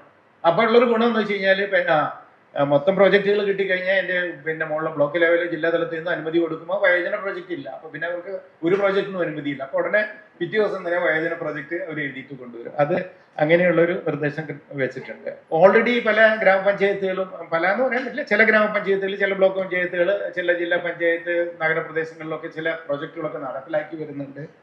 അപ്പോൾ നമ്മൾ എൻവിസേജ് ചെയ്യുന്ന ചില പ്രോജക്റ്റുകൾ പിന്നെ പ്രത്യേകമായ ഹാൻഡ് ഹോൾഡിങ്ങോടുകൂടി സപ്പോർട്ട് കൊടുത്തിട്ട്, താല്പര്യമുള്ളവരുടെ, അത് വകുപ്പുകളുടെ ആയാലും സന്നദ്ധ പ്രവർത്തകരുടെ ആയാലും സപ്പോർട്ടോട് കൂടിയിട്ട് ചില ഗ്രാമപഞ്ചായത്തുകളിൽ, ചില ബ്ലോക്ക് പഞ്ചായത്തുകളിൽ, ചില ജില്ലാ പഞ്ചായത്തുകളുടെ, ചില നഗരപ്രദേശങ്ങളിൽ അങ്ങനെ വളർത്തി കൊണ്ടുവരാൻ കഴിഞ്ഞാൽ, ആദ്യത്തെ ഒരു 2 വർഷം കൊണ്ട് നമുക്ക് അങ്ങനെ ചെയ്യാൻ കഴിയുകയാണെങ്കിൽ പിന്നീടുള്ള വർഷങ്ങളിൽ വളരെ പെട്ടെന്ന് തന്നെ മറ്റ് പിന്നെ തദ്ദേശ ഭരണ സ്ഥാപനങ്ങൾക്കും അത് മാതൃകയായിട്ട് കൊണ്ടുവരാൻ കഴിയും. അതിൻ്റെ ഒരു നിർദ്ദേശം വെച്ചിട്ടുണ്ട്. മനുഷ്യ വിഭവശേഷി, ഇതിനകത്ത് പരിശീലനങ്ങൾ ആവശ്യമുള്ള പല കാര്യങ്ങളും, ഒരുപാട് കാര്യങ്ങളുണ്ട്. ഇപ്പോൾ വീട്ടിൽ മോശമായിട്ടാണ് പ്രായമായവരോട് പെരുമാറുന്നതിനെ അവരത് അങ്ങനെ കണ്ടു വളർന്നിട്ടുണ്ടാവുക, അല്ലെങ്കിൽ പഠന പരിപാടിയുടെ ഭാഗമായിട്ടോ ഒന്നും ആരും കണ്ടു കാണില്ല. അല്ലെങ്കിൽ ഇപ്പൊ നമ്മുടെ ആരോഗ്യ പ്രവർത്തകർക്ക് തന്നെ ഒരു വയോജനങ്ങളെ സമീപിക്കുമ്പോൾ ചെറു യങ് മെയിൽ, പിന്നെ പലപ്പോഴും എല്ലാ വകുപ്പിന്റെയും ഒരു രീതി ഒരു യങ് മെയിൽ അഡൽട്ടിനെ സമീപിക്കുന്ന ഒരു രീതിയാണ്. ബസ്സിൽ കയറാൻ ഒരാൾക്ക് എടുക്കുന്ന സമയമാണെങ്കിൽ ചാടി കയറുന്ന ഒരു യങ് മെയിൽ അഡൽട്ടിനെയാണ്, ഒരു സ്ത്രീയുടെ അല്ലെങ്കിൽ ഒരു പ്രായമുള്ളവർ അവർ കാണാറില്ല. അല്ലെങ്കിൽ ആസ്പത്രിയിൽ ഇപ്പോൾ 90 വയസ്സായ ആൾ ചെന്ന് കഴിഞ്ഞാൽ പരിശോധിച്ചിട്ട് ഇപ്പൊ 5+ ചെയ്യാം, ഇപ്പൊ 5 ഗ്രാം ചെയ്യാന്ന് പറയുന്നത്. അപ്പോൾ ആ ഒരു പിന്നെ ഇതേ സംബന്ധിച്ചിടത്തോളം വയോജന പരിചരണത്തിന്റെ എല്ലാ വശങ്ങളെയും സംബന്ധിച്ചിട്ടുള്ള പിന്നെ സമഗ്രമായിട്ടുള്ള പരിശീലനം, അത് ഒരു കാറ്റഗറിക്ക് മാത്രമല്ല, എല്ലാ തരം വിഭാഗങ്ങൾക്കും, കുട്ടികൾക്ക് അടക്കമുള്ളവർക്ക്. ഇപ്പോൾ പഠന പരിപാടിയുടെ ഭാഗമായിട്ട് ഒരുപാട് കാര്യങ്ങൾ, ലോക്കൽ ഹിസ്റ്ററിയുടെ ഒക്കെ ഒരു കാലമാണ്, വലിയ ലോകചരിത്രത്തിന്റെ കാലത്തേക്കാളും അവനവന്റെ നാട്ടിലെ ചരിത്രങ്ങൾ അപ്പൂപ്പനോടും അമ്മൂമ്മയോടും അല്ലെങ്കിൽ ചോദിച്ച് മനസ്സിലാക്കി ചെറിയ ഗ്രൂപ്പുകൾ ഉണ്ടാക്കുന്ന പോലുള്ള കാര്യങ്ങളിൽ ഇൻവോൾവ് ചെയ്യുമ്പോൾ അവർക്ക് ഒരുപാട് കാര്യങ്ങളിൽ ഇൻവോൾവ് ചെയ്യാൻ കഴിയും. പിന്നെ പ്രവർത്തനങ്ങളുടെ മേൽനോട്ടവും പിന്നെ നടത്തിപ്പും, അത് ഞാൻ നേരത്തെ പറഞ്ഞ സമിതികൾ തന്നെയാണ് അത് ചെയ്യേണ്ടത്. അത് വെറും മേൽനോട്ടം നടത്തി പോലീസ് പണി ചെയ്യാന്നുള്ളതല്ല, അതിനകത്ത് എവിടെയാണ് എങ്ങനെയാണ് സപ്പോർട്ടീവ് സൂപ്പർവിഷൻ, എങ്ങനെയാണ് സപ്പോർട്ട് വേണ്ടത്, ആ രീതിയിലുള്ള പ്രവർത്തന പരിപാടി ആവശ്യമാണ്.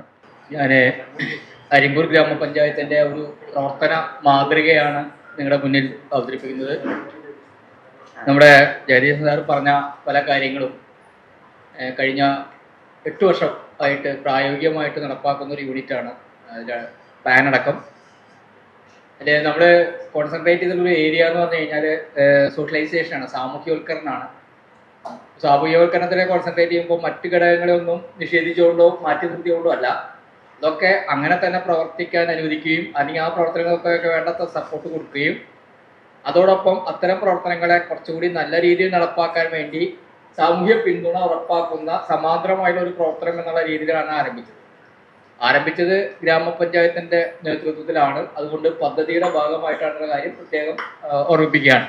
നമ്മൾ ഈ വയോജനങ്ങളെ കാറ്റഗറൈസ് ചെയ്യുമ്പോൾ എപ്പോഴും പ്രശ്നമുള്ള വയോജനങ്ങളെ മാത്രമേ കൂടുതൽ അസിസ്റ്റ് ചെയ്യേണ്ട ആൾക്കാരുടെ കാര്യങ്ങൾ മാത്രമേ പ്രധാനമായിട്ട് പറയുന്നുള്ളൂ. വയോജനങ്ങൾ എന്ന് പറഞ്ഞാൽ ഒരു ജന്മസിദ്ധമായിട്ടുള്ള ഒരു അവസ്ഥയാണെന്നും അല്ലാത്ത എത്രയോ ആൾക്കാരെ അവരുടെ സേവനത്തിന് വേണ്ടി ഉപയോഗപ്പെടുത്താൻ കഴിയുമെന്നുള്ള കാര്യത്തെ ഒരു കാരണവശാലും പരിശോധിച്ച് റിപ്പോർട്ടുകളിൽ കാണുന്നില്ല. അപ്പോൾ സേവനം എന്ന് പറഞ്ഞ ഒരു ജന്മസിദ്ധ അവകാശവും 60 വയസ്സ് കഴിഞ്ഞ ഒരാൾക്ക് നിർബന്ധമായി അവകാശപ്പെട്ട അവരുടെ അവകാശവും സ്വാതന്ത്ര്യമാണ് അവർക്ക് ലഭ്യമാക്കേണ്ടത് എന്നുള്ളൊരു ധാരണ സൊസൈറ്റിയിൽ കൃത്യമായിട്ട് ഉണ്ടാകേണ്ടതുണ്ട്. അവരെ ഒരു സഹായിക്കപ്പെടാൻ മാത്രമുള്ളവരല്ല, അവർ കൂടി അതിന് ഉത്തരവാദപ്പെട്ട ആൾക്കാരാണെന്നുള്ള കോൺഷ്യസ് കൂടി ഉണ്ടാക്കേണ്ടതുണ്ട്. അതുകൊണ്ട് തന്നെ ഒരു 60 വയസ്സ് കഴിയുമ്പോൾ തന്നെ അവരുടെ സാധ്യതകൾ, പ്രശ്നങ്ങൾ എല്ലാം തന്നെ അവരെ ക്രയശേഷി, അവരെ മനുഷ്യ വിഭവശേഷി എന്ന ഉപയോഗത്തിൽ അഡ്വാൻസ്ഡ് ആയിട്ടുള്ള ഒരു സർവീസ് പ്ലാൻ നിർബന്ധമായിട്ട് തയ്യാറാക്കേണ്ടതുണ്ട് എന്നാണ് ഈ പുതിയ വകുപ്പിനോട് നമുക്ക് ആവശ്യപ്പെടാനുള്ളത്. 2 തരത്തിലുള്ള പ്ലാൻ അതിൽ വേണം. ഒന്ന് ഇൻഡിവിജ്വൽ കെയർ പ്ലാനും വേണം, ഇൻഡിവിജ്വൽ റിസോഴ്സ് പ്ലാനും വേണം. ഈ 60 above ആണ് ഉദ്ദേശിച്ചത്. അതിൽ ഇൻഡിവിജ്വൽ റിസോഴ്സ് പ്ലാനിനെ തീർച്ചയായിട്ടും ഇൻഡിവിജ്വൽ കെയർ പ്ലാനിന് വേണ്ടി ഉപയോഗപ്പെടുത്താം. അപ്പൊ അതിന്റെ ഒരു മൂല്യം പണപരമായിട്ട് നോക്കുകയാണെങ്കിൽ നമ്മുടെ ഒരുപക്ഷെ നമ്മുടെ പഞ്ചായത്തിന്റെ ബഡ്ജറ്റിന്റെ അവർക്ക് വേണ്ടി നീക്കി വെക്കുന്ന ബഡ്ജറ്റിന്റെ 4 ഇരട്ടി 5 ഇരട്ടിയൊക്കെ മൂല്യം പണപരമായിട്ട് വരുന്നതാണ്. അപ്പൊ അതിനെ ഇപ്പോഴത്തെ നിലവിലുള്ള സാമൂഹ്യ നീതി വകുപ്പും ആരോഗ്യ വകുപ്പും സംയുക്തമായിട്ട് ഇടപെട്ടാലാണ് നന്നായി നടക്കുക. ഇത് അവരുടെ പ്രവർത്തനങ്ങൾക്ക് വളരെ ഈസി ആക്കാനായിട്ട്, ഈ 2 വകുപ്പുകളുടെയും പ്രവർത്തനങ്ങളെ വളരെ ഈസി ആക്കാനായിട്ട് സഹായിക്കുകയും ചെയ്യും ഇത്തരൊരു ഡാറ്റ നമ്മുടെ കയ്യിൽ വരികയാണെങ്കിൽ. ഇതിനകത്ത് സൊസൈറ്റിയിൽ ഈ പറഞ്ഞ ഓരോരുത്തരുടെയും സ്ഥാനം കൃത്യമായിട്ട് എവിടെയാണ് എന്ന് മാപ്പ് ചെയ്യുന്ന രീതിയിലായിരിക്കണം അത് തയ്യാറാക്കേണ്ടത്. നമ്മുടെ കയ്യിൽ വൺസ് ഇത് വന്നു കഴിഞ്ഞു കഴിഞ്ഞാൽ നമുക്ക് ഓരോരുത്തരുടെയും സ്ഥാനം, അവരുടെ ഡ്യൂട്ടി എന്താണെന്ന് നമുക്ക് കൃത്യമായിട്ട് മനസ്സിലാക്കാനായിട്ട് കഴിയും. ഇങ്ങനെ നമ്മൾ തയ്യാറാക്കുന്ന ആ സംഖ്യയിൽ നിന്ന്, ആ ഡാറ്റയിൽ നിന്നും നമുക്ക് ലഭിക്കുന്ന മനുഷ്യ വിഭവശേഷി ഉപയോഗപ്പെടുത്തുന്നതിനെ സംബന്ധിച്ച് കിട്ടുന്ന ഡാറ്റ വളരെ വിപുലമാണ്. നമുക്ക് വിശ്വസിക്കാൻ കഴിയില്ല, അത്രയധികം വിഭവങ്ങൾ നമുക്ക് അതിന് കിട്ടും. നമ്മൾ ഉദ്ദേശിക്കുന്ന ഒരു ബോട്ടിൽ നെക്ക് പ്രോസസ് പോലെയാണ്. സൊസൈറ്റിയിൽ നിന്ന് അതിൻ്റെ സാർ അത് വളരെ കൃത്യമായിട്ട് ജയ് സാർ പറയേണ്ടായി. 30 മുതൽ 50 വീടുകളുടെ ക്ലസ്റ്ററുകൾ നമ്മൾ രൂപീകരിച്ച് കഴിഞ്ഞു. കോവിഡ് കാലത്ത് തന്നെ അതിൻ്റെ പ്രവർത്തനം ആരംഭിച്ചു കഴിഞ്ഞു. അതിൽ നിന്ന് പ്രശ്നങ്ങൾ ഐഡന്റിഫൈ ചെയ്തിട്ട് ഒരു ഡോക്ടറുടെ അടുത്ത് വരുമ്പോൾ ഏറ്റവും സ്പെസിഫിക് ആയുള്ള കാര്യങ്ങൾ മാത്രമേ ഒരു ഡോക്ടറെ അടുത്ത് എത്താവൂ. കാരണം വെച്ചാൽ അദ്ദേഹത്തിൻ്റെ ഏറ്റവും വിലപ്പെട്ട സമയം അത്രയും സ്പെസിഫിക് ആയിട്ടുള്ള ഏറ്റവും കൂടുതൽ സേവനം നല്ല രീതിയിൽ കിട്ടേണ്ട അവസ്ഥയാണ്. ഇതെല്ലാം വരുന്നത് ഡോക്ടറെ അടുത്താണ് അല്ലെങ്കിൽ അവരുടെ അടുത്താണ്. അപ്പോൾ എന്താ വെച്ച് കഴിഞ്ഞാൽ ഒരു കാറ്റഗറി തിരിച്ചുകൊണ്ട് അവശ്യ സർവീസുകൾ എത്തിക്കാനുള്ള ഒരു ശ്രമം ഈ രീതിയിൽ നമുക്ക് നടത്താനായിട്ട് കഴിയും. അപ്പോൾ കമ്മ്യൂണിറ്റി ഘടകങ്ങളുടെ പ്രശ്നങ്ങൾ നമ്മൾ കൂടെ അനലൈസ് ചെയ്തു. കമ്മ്യൂണിറ്റി ഘടകങ്ങളുടെ സാധ്യതയെ നമ്മൾ അനലൈസ് ചെയ്തില്ല. ആ സാധ്യതകൾ നമ്മളൊക്കെ വിചാരിക്കുന്നതിനേക്കാൾ അപ്പുറത്താണെന്ന് ഈ ഇൻഡിവിജ്വൽ കെയർ പ്ലാനും ഇൻഡിവിജ്വൽ റിസോഴ്സ് പ്ലാനും തയ്യാറാക്കി നമുക്ക് മനസ്സിലാക്കാനായിട്ട് കഴിയും.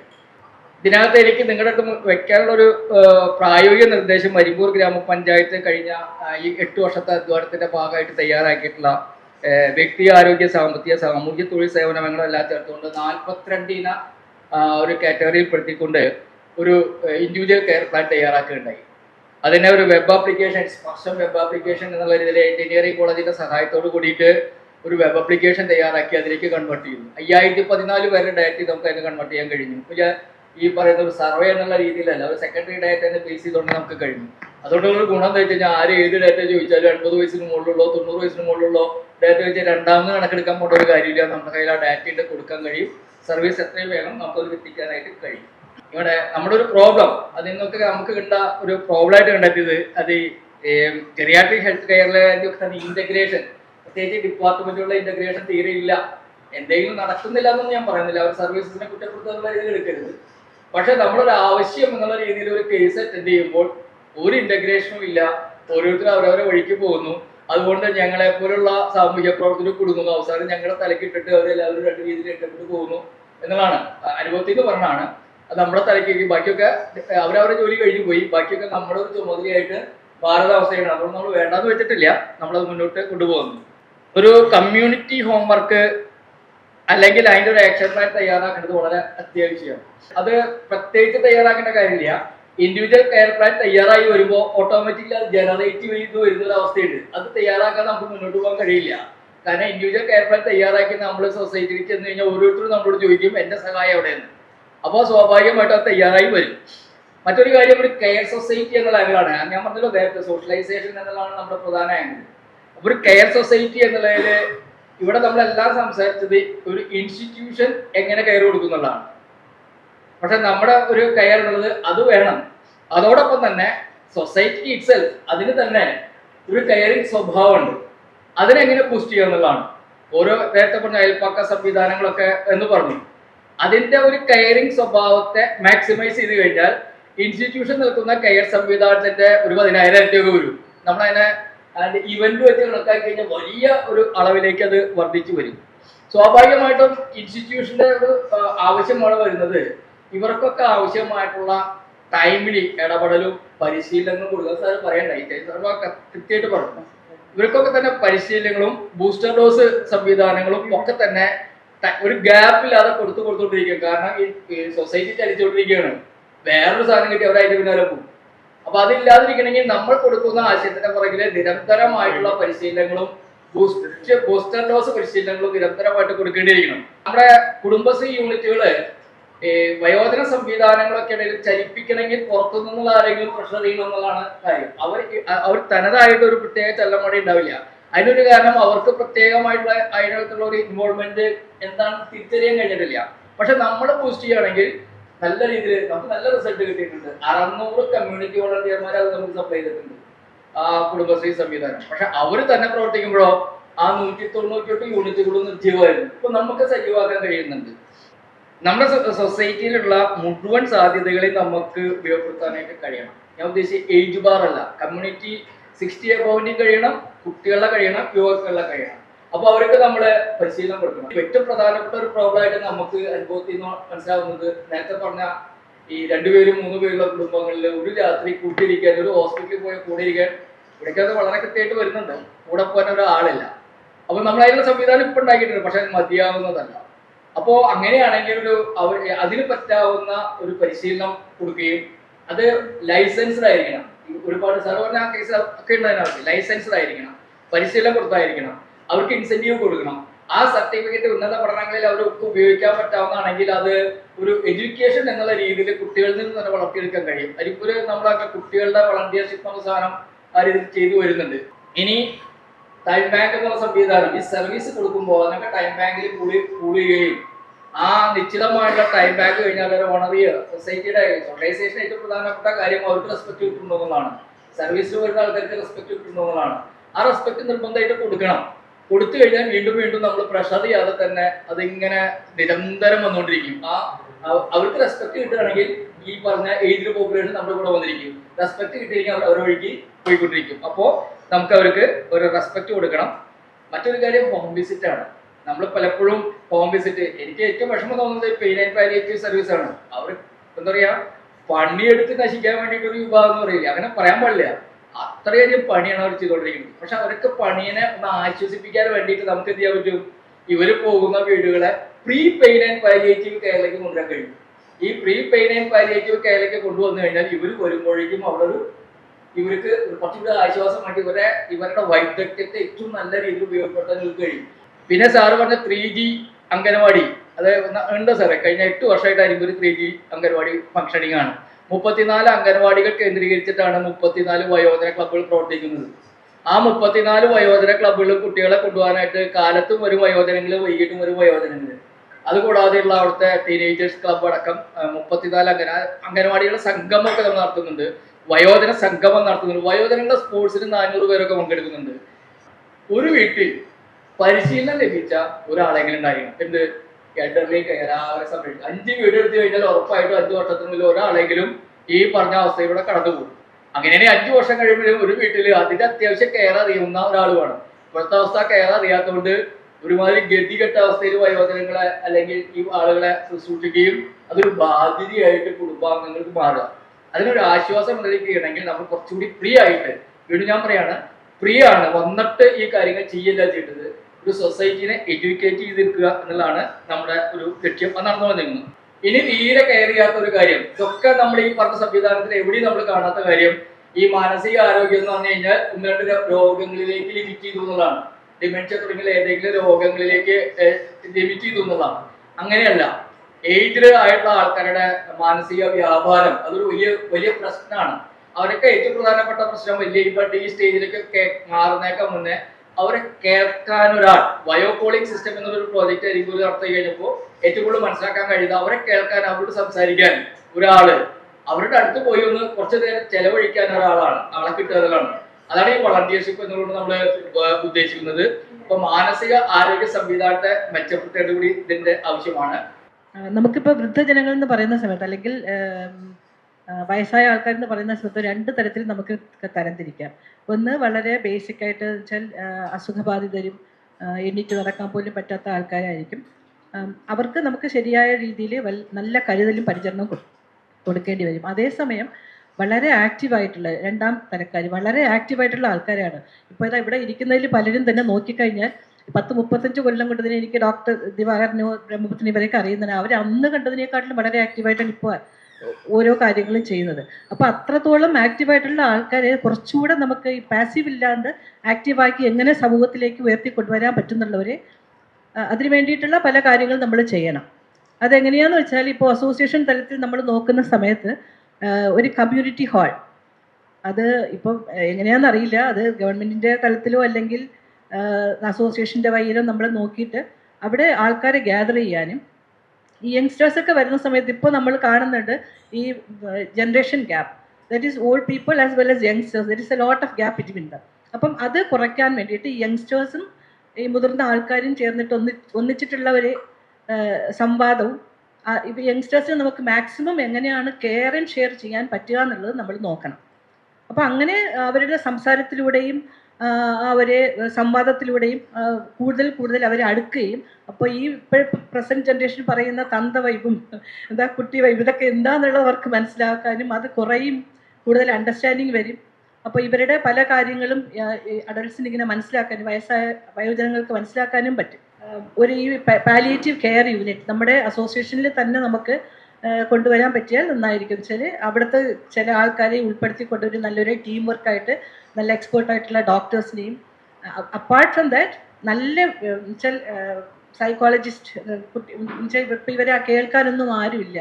ഈ വയോജനങ്ങളെ വീടുകളിൽ പോയിട്ട് കേൾക്കാനൊന്നും ആരുമില്ല. അവരെങ്ങനെ ഏജ്ഡ് പീപ്പിളല്ലേ, വൃദ്ധരല്ലേ, ഇവർക്കൊന്നും ഒന്നും ചെയ്യാൻ പറ്റില്ല, അവരവിടെ നോട്ടെ എന്നുള്ള ആ ഒരു ലെവലിലാണ് കാണുന്നത്. പക്ഷെ അങ്ങനെയല്ല, അവർക്ക് പല കാര്യങ്ങളും ആക്റ്റീവായിട്ട് ചെയ്യാൻ പറ്റണമല്ലോ. അപ്പം അതിന് വേണ്ടിയിട്ട് നമ്മൾ ഒരു നല്ലൊരു ടീം ഉണ്ടാക്കിയിട്ട് അവർ ഓരോ വീടുകളിലും പോയിട്ട് അവരെ വെച്ചാൽ ബേസിക് ആയിട്ടുള്ള കാര്യങ്ങൾ നോക്കാനും പരിചരിപ്പിക്കാനും കഴിയണം. ഡിജിറ്റൽ ലിറ്ററസി ഇപ്പോഴത്തെ വയോജനങ്ങൾക്ക് പല കാര്യങ്ങളും വെച്ചാൽ ഇപ്പോൾ എനിക്ക് പോലും എല്ലാം അറിയില്ല കേട്ടോ. അപ്പം അങ്ങനെ വരുന്ന സമയത്ത് നമ്മൾക്ക് അവർക്ക് എങ്ങനെയാണ് വളരെ ബേസിക് ആയിട്ടുള്ള, ഫോർ എക്സാമ്പിൾ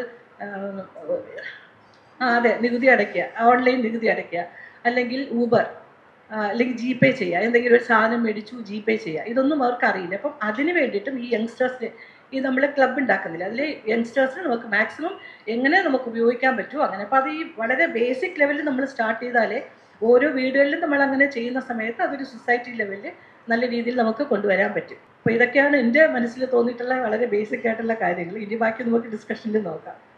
നമ്മുടെ ഇപ്പം ഈ ഒറ്റപ്പെട്ട് താമസിക്കുന്ന ആളുകളുടെ കാര്യം പറഞ്ഞു, വയോധികർ ഒറ്റപ്പെട്ട് താമസിക്കുന്നു വെച്ചാൽ അവിടെ നമ്മുടെ കേരളത്തിലെ ഒട്ടുമിക്ക വീടുകളിലും കുട്ടികൾ പഠിത്തത്തിനും ജോലിയുമായി വിദേശ രാജ്യങ്ങളിലോ യൂറോപ്യൻ കൺട്രീസിലാണ് പോകുന്നത്.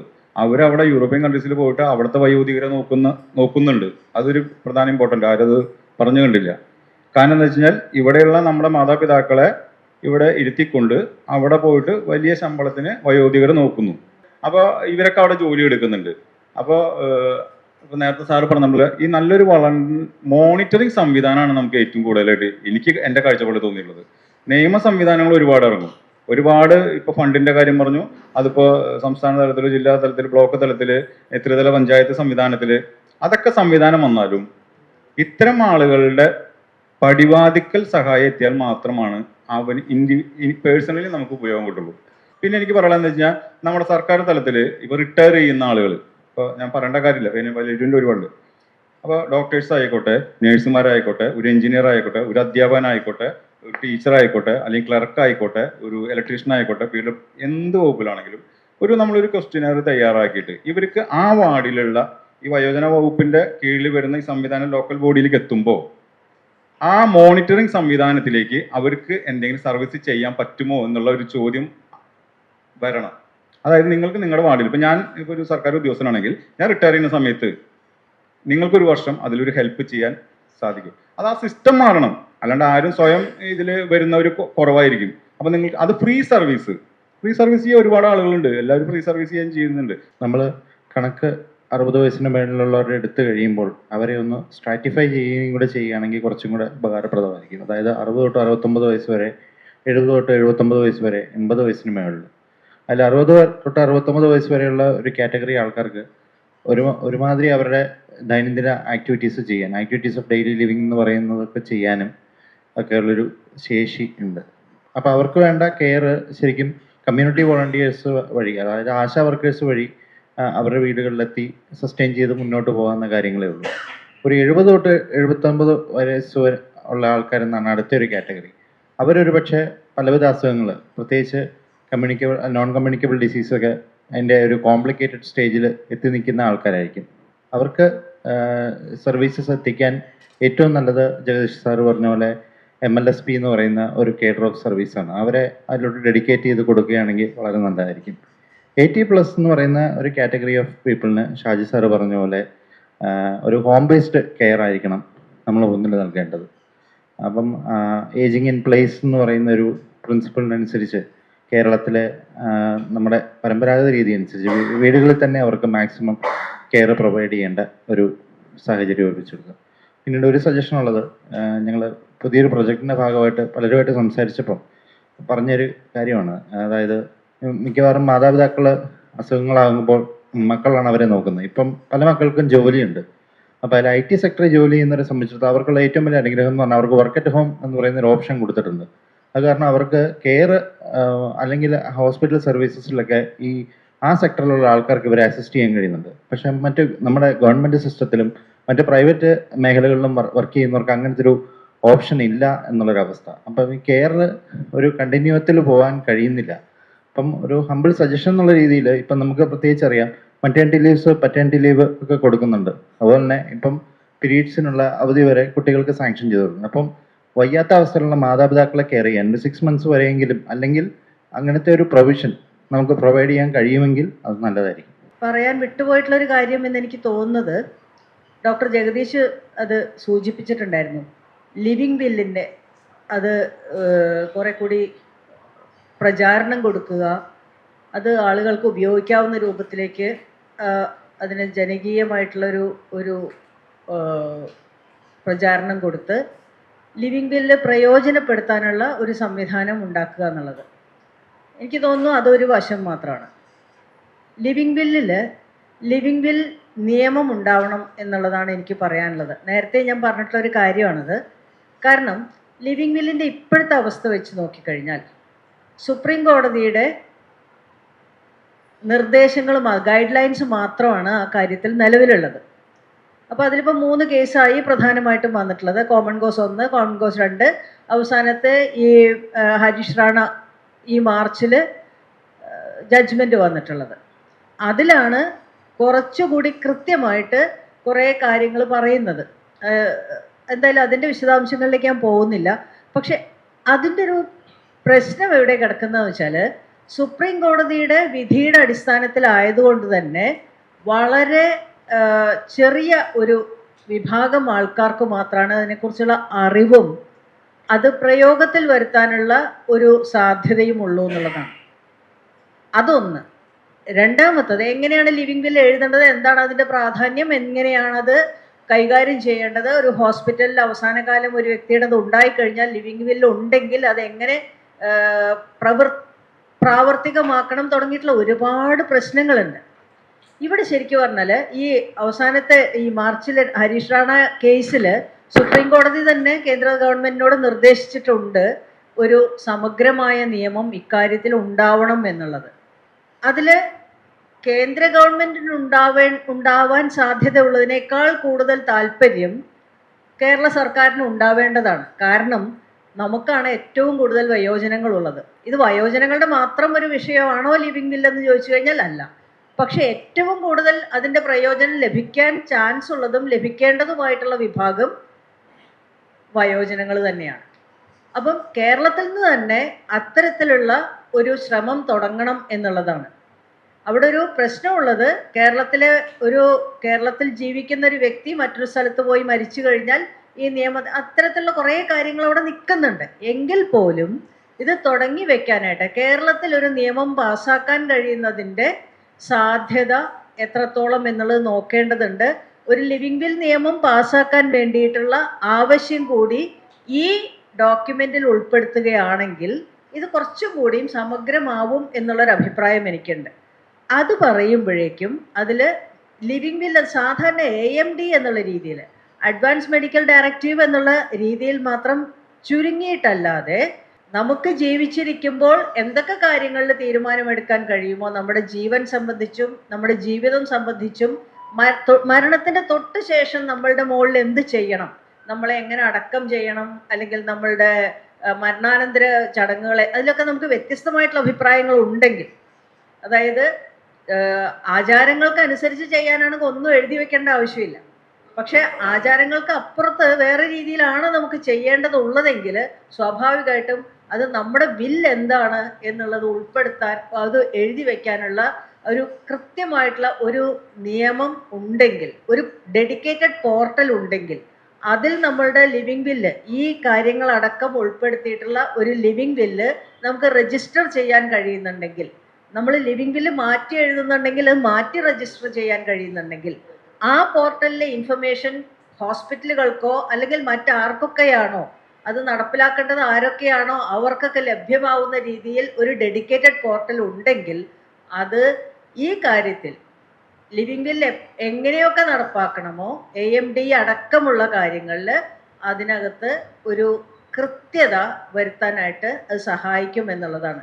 ഇപ്പം നമ്മൾ നേരിടുന്ന പ്രശ്നം, ലിവിങ് വില്ല് എഴുതാം, നോട്ടറിക്ക് അറിയില്ല ഇങ്ങനൊരു നിയമം ഉണ്ടെന്ന്, നോട്ടറി വക്കീലന്മാർക്കടക്കം അറിയില്ല എന്നുള്ളിടത്താണ് കാര്യങ്ങൾ നിൽക്കുന്നത്. ഡോക്ടേഴ്സിന് എത്ര പേർക്ക് അതിൻ്റെ എല്ലാ കാര്യങ്ങളും അറിയും എന്നുള്ളത് നമുക്ക് അറിയില്ല. ഇങ്ങനെ ജനങ്ങൾക്ക് പൊതുവേ അറിയില്ല. അപ്പോൾ ഇതിന് ആവശ്യകതയുണ്ട്, പക്ഷേ അതിൽ പ്രായോഗികമായിട്ട് അത് നടപ്പിലാക്കാൻ വേണ്ടിയിട്ടുള്ള യാതൊരു സംവിധാനങ്ങളും നിലവിലില്ല എന്നുള്ളിടത്ത് ഒരു ലീഗൽ ബാക്കിംഗ് അതിന് കൃത്യമായിട്ടുണ്ടെങ്കിൽ, ഇപ്പം സ്വത്ത് സംബന്ധിച്ചിട്ടുള്ള ബില്ല് എങ്ങനെയാണ് എഴുതേണ്ടതെന്നുള്ളതിനെ സംബന്ധിച്ച് യാതൊരു സംശയവും ആർക്കുമില്ല. അതെങ്ങനെയാണ് പ്രാവർത്തികമാക്കേണ്ടത് എന്നുള്ളതിനെ സംബന്ധിച്ച് യാതൊരു സംശയവുമില്ല. അതിലൊരു ഡിസ്പ്യൂട്ട് വന്നു കഴിഞ്ഞാൽ എന്ത് ചെയ്യണം എന്നുള്ളതിനെക്കുറിച്ച് നമുക്ക് വ്യക്തതയുണ്ട്. അത് സ്വത്തിനെ കുറിച്ചുണ്ടാവുന്നത് പോലെ തന്നെ ഒരു വ്യക്തിയുടെ ജീവിതത്തെക്കുറിച്ചും, അതും അയാൾക്ക് തീരുമാനം എടുക്കാൻ കഴിയാത്ത ഘട്ടത്തിൽ അയാളെ എന്ത് ചെയ്യണം എന്നുള്ളത് സംബന്ധിച്ചിട്ടുള്ള കാര്യങ്ങൾക്ക് അതേപോലെ തന്നെ വ്യക്തമായ ഒരു നിയമം ഉണ്ടാവേണ്ടതുണ്ട് എന്നുള്ളതാണ് അതാണ് ഞാൻ പറയാൻ ഉദ്ദേശിക്കുന്നത്. അപ്പോൾ ആ കാര്യം കൂടി ഈ ഡോക്യുമെന്റിൽ ഉൾപ്പെടുത്തുകയാണെങ്കിൽ അത് തീർച്ചയായിട്ടും കുറച്ചും കൂടി ഈ ഡോക്യുമെന്റിനെ എൻറിച്ച് ചെയ്യും എന്നുള്ളൊരു അഭിപ്രായമുണ്ട്. മറ്റൊരു കാര്യം ഉള്ളതെന്ന് പറഞ്ഞാൽ, ഇപ്പോൾ ഈ റിട്ടയർമെൻറ്റ് ഹോംസ് എന്ന് പറഞ്ഞിട്ട് ഒരു പരിപാടി വന്നിട്ടുണ്ട്, വലിയ ഇൻഡസ്ട്രി ആയിട്ട് വരുന്നുണ്ട്. അത് വൻ പൈസ മുടക്കേണ്ടുന്നൊരു കാര്യമാണ്. അതായത് നമ്മൾ സാധാരണ ജീവിക്കാനുള്ള ഒരു വീട് വെക്കുന്നതിനേക്കാൾ അപ്പുറത്തുള്ള പൈസയാണ് അവിടെ കൊടുക്കേണ്ടത്. ഒരു മാസം 50,000 രൂപയ്ക്ക് ഒരാൾക്ക് ജീവിക്കാൻ വേണ്ടി നമ്മൾ അവിടെ കൊടുക്കണം. ഇതേ സാമ്പാറിനും ചോറിനും തന്നെയാണത്. അപ്പം അത് അഫോർഡ് ചെയ്യാൻ പറ്റുന്ന ആൾക്കാർ ചെയ്തോട്ടെ, അവർ ലക്ഷറീസ് ആയിട്ട് ജീവിച്ചോട്ടെ, കുഴപ്പമില്ല. പക്ഷെ മിക്കവാറും ജനങ്ങൾ അങ്ങനെയല്ല. മിക്കവാറും ജനങ്ങൾ ബുദ്ധിമുട്ടി ജീവിക്കുന്നവരോ അല്ലെങ്കിൽ ഒരു മിഡിൽ ക്ലാസ് അവസ്ഥയിലുള്ള ആൾക്കാരോ ആണ്. അപ്പോൾ അവർക്ക് ഇത്രയും വലിയ പണം ചിലവാക്കിയിട്ട് ഒരു ലക്ഷൂറിയസ് റിട്ടയേർഡ് ലൈഫ് ജീവിക്കാനുള്ള അവസ്ഥയൊന്നുമില്ല. അവർക്ക് വേണ്ടി സജസ്റ്റ് ചെയ്യാവുന്നൊരു കാര്യം ഒരു കമ്മ്യൂണിറ്റി ലിവിങ് ആണ്.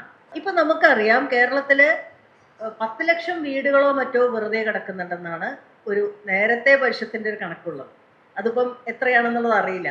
വെറുതെ കിടക്കുന്ന വീടുകൾ. എല്ലാവരും വിദേശത്തായിരിക്കും, പലപ്പോഴും വർഷത്തിലൊരിക്കലോ 2 വർഷത്തിലൊരിക്കലോ വരും. ഒരു മുത്തശ്ശി അവിടെ പൂട്ടിയിട്ടിട്ടുണ്ടാവും, ഒരു കാവൽക്കാരെ വെച്ചിട്ടുണ്ടാവും എന്നുള്ള രൂപത്തിൽ ഇത് ചെയ്യുന്നത്. ചിലത് ടോട്ടലി അബാൻഡൻഡ് ആയിരിക്കും.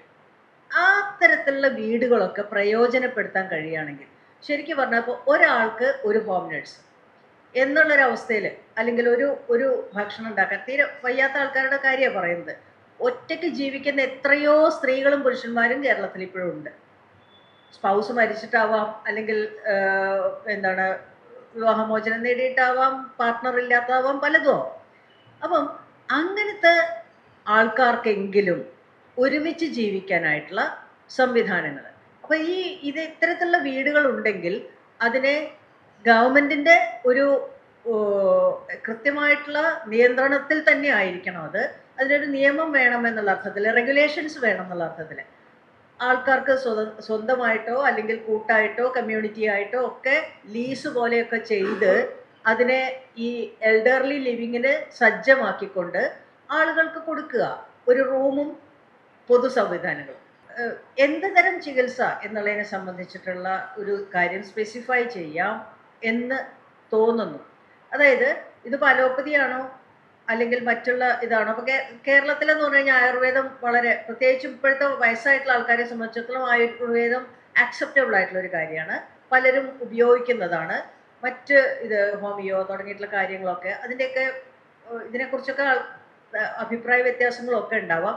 പക്ഷെ ഇതിൽ ചോയ്സ് എടുക്കാനുള്ള, ഇതിനൊക്കെ അവൈലബിൾ ആക്കാനുള്ള ഒരു സംവിധാനം ഉണ്ടെങ്കിൽ ഈ കെയർ ഗിവിങ്ങിൻ്റെ ഭാഗമായിട്ട് ഇത്തരത്തിലുള്ള എല്ലാ ബ്രാഞ്ചിൽ നിന്നും ഉള്ള കാര്യങ്ങൾ ഉപയോഗിക്കാനായിട്ട് കഴിയുമെങ്കിൽ അത് നല്ലൊരു കാര്യമായിരിക്കും. അപ്പോൾ അതിലൊക്കെ ചെറിയ ഫൈൻ ട്യൂണിങ് മാത്രമായിരിക്കും ആവശ്യം ഉണ്ടാവുക. അത്രയും കാര്യങ്ങളാണ് ഇപ്പോൾ പറഞ്ഞതിൽ നിന്ന് വ്യത്യസ്തമായിട്ട് എനിക്ക് തോന്നുന്നത്. Thank you. അടുത്ത കാലത്ത് ഞാനൊരു സംഗതി കേട്ടത് എന്താ വെച്ചാൽ, Japan suppose to be much better off than us എന്നാണ്. ഇപ്പോൾ 20% ആൾക്കാർ അവിടെ വയസ്സന്മാരാണ്. മാഡം പറഞ്ഞത് തന്നെയാണ് ഇവിടെ. അവിടെ ഒരു പുതിയ ട്രെൻഡ് കാണുന്നത് എന്താ വെച്ചാൽ, പല വയസ്സായ ആൾക്കാരും കടകളിൽ പോയി മോഷണം നടത്തി കുറ്റം ഏറ്റ് ജയിലിലേക്ക് പോകുന്നു, ജയിലുകൾ നടക്കുന്നു. കാരണം they want to avoid being alone. Loneliness is ഏറ്റവും വലിയ ശാപമാണ് വയസ്സുകാലത്ത്. ആ ലോൺലിനെസ് ഒഴിവാക്കാൻ ജപ്പാനിൽ ഒരു ഗുണമുണ്ട്. അവരുടെ ബെനവളൻ്റ് ആയിട്ടുള്ളൊരു ഗവൺമെൻറ് ആയതുകൊണ്ട് അവരുടെ പെൻഷൻ കട്ടിയില്ല, അവരെ നോക്കും, ഭക്ഷണം കൊടുക്കും. അവർക്കൊരു കൂട്ടായ ജീവിതം നടത്താൻ വേണ്ടിയിട്ട് അവർ ജയിലുകൾ നിറക്കിയെന്നാണ് പറഞ്ഞത്. അപ്പോൾ that's something which I read recently. അപ്പോൾ ഞാനിന്ന് പോകുന്ന സമയത്ത് ഭാര്യയോട് ചോദിച്ചു, നിങ്ങൾക്ക് വല്ല അഭിപ്രായം ഉണ്ടോ പറയാൻ? അപ്പോൾ എന്നോട് പറഞ്ഞത് വെച്ചാൽ, എനിക്ക് നടക്കാൻ വയ്യ, ബുദ്ധിമുട്ടാണ്, ഞാൻ നാളെ തന്നെ വീണു റോഡിൽ. ഉണ്ടായി വേറൊരാളുടെ സഹായത്തിന് വേണ്ടി ഒരു കാര്യത്തിൽ പോയിട്ട് തിരിച്ചു വരുന്ന സമയത്ത് പേയ്മെൻറ്റിൽ നടക്കുമ്പോൾ ടൈലെന്തോ ഇളകിയിട്ടുണ്ടായിരുന്നു തോന്നുന്നു, മുക്കുത്തി വീണു. എനിക്കിപ്പോൾ റേഷൻ വാങ്ങാൻ പോകണമെങ്കിൽ റേഷൻ കാർഡിൽ ഞാനാണ്. എനിക്ക് പോയാൽ എൻ്റെ വിരൽ പതിച്ചാലും ഒരു കാര്യമില്ല, കാരണം ആ വര വരില്ല. അതിൽ ഞാൻ എന്തിനാ പോകണം അവിടെ? എനിക്ക് ആ റേഷൻ എനിക്ക് വീട്ടിൽ എത്തിച്ചേരാൻ പറ്റുമോ? ചിന്തിക്കണ പലരും ഉണ്ടാവും ഒരു പക്ഷേ. അപ്പോൾ ഈ പറഞ്ഞ മാതിരി ബേസിക് കാര്യങ്ങൾ, അതായത് ഇപ്പോൾ ഞാൻ തന്നെ പറയാം, എനിക്കിപ്പോൾ ഒരു പ്ലെയിൻ ടിക്കറ്റ് ബുക്ക് ചെയ്യാനോ അല്ലെങ്കിൽ അത് പ്ലെയിൻ ടിക്കറ്റ് ബുക്ക് ചെയ്യുകയാണെങ്കിൽ ഞാൻ ചെയ്തു വരും. പക്ഷേ എനിക്ക് അതിൻ്റെ പിന്നെ ഒരു അടുത്തിടപാടുണ്ട്, ഒരു ബോർഡിംഗ് പാസ് ഉണ്ടാക്കില്ല. അതൊന്നും എനിക്ക് മനസ്സിലാവാറില്ല. പറഞ്ഞെന്നുണ്ട്, ഒരിക്കലും ചെയ്തിട്ടുണ്ട്. പക്ഷേ അടുത്തവണ നമ്മൾ ഒരു 6 മാസം കഴിഞ്ഞിട്ട് ഒരു കൊല്ലമായിട്ടാണ് ചെയ്യണത്. അപ്പോൾ ഇത് ശീലമില്ല. അപ്പോൾ പിന്നെയും ചെയ്യണം. അപ്പോൾ മക്കളെ കൊണ്ട് നമ്മൾ ചെയ്യിപ്പിക്കുകയാണ്. മക്കളില്ലാത്ത ആൾക്കാർ എന്ത് ചെയ്യും? അപ്പോൾ കുറേ ബേസിക് നികുതി അടക്കില്ല. ഒരിക്കലും മോള് പറഞ്ഞു അത് നോക്കിയിട്ട് അവിടെ നോക്കിയിട്ട് ചെയ്തു, അടുത്തവണ പോയി ഇവിടെ നോക്കണം എന്നൊരു പിടി കിട്ടുന്നില്ല. അപ്പോൾ ഇതിനുള്ള ഒന്നിലോ ചില സെല്ലുകൾ ഉണ്ടാക്കുക. ഇപ്പോൾ നമ്മുടെ വിദ്യാർത്ഥി സംഘടനകൾക്ക് അയാൾ വേണമെങ്കിൽ അങ്ങനത്തെ നല്ല കാര്യങ്ങൾ ചെയ്യാം. മനസ്സിലായില്ല? അവർക്ക് അതിന് ഒരു ഗ്രൂപ്പ് ഉണ്ടാക്കിയിട്ട് അവർ നല്ല വിവരമുള്ള ആൾക്കാരാണ്, ചെറുപ്പക്കാർ. They can come and help at houses. നമുക്ക് ബ്ലഡ് ബാങ്കിന് ഇന്ന ആളെ വിളിച്ചാൽ ഇത് കിട്ടുന്ന മാതിരി ഒരു ഇതുണ്ടാക്കുകയാണെങ്കിൽ they can come and help us do these things at home.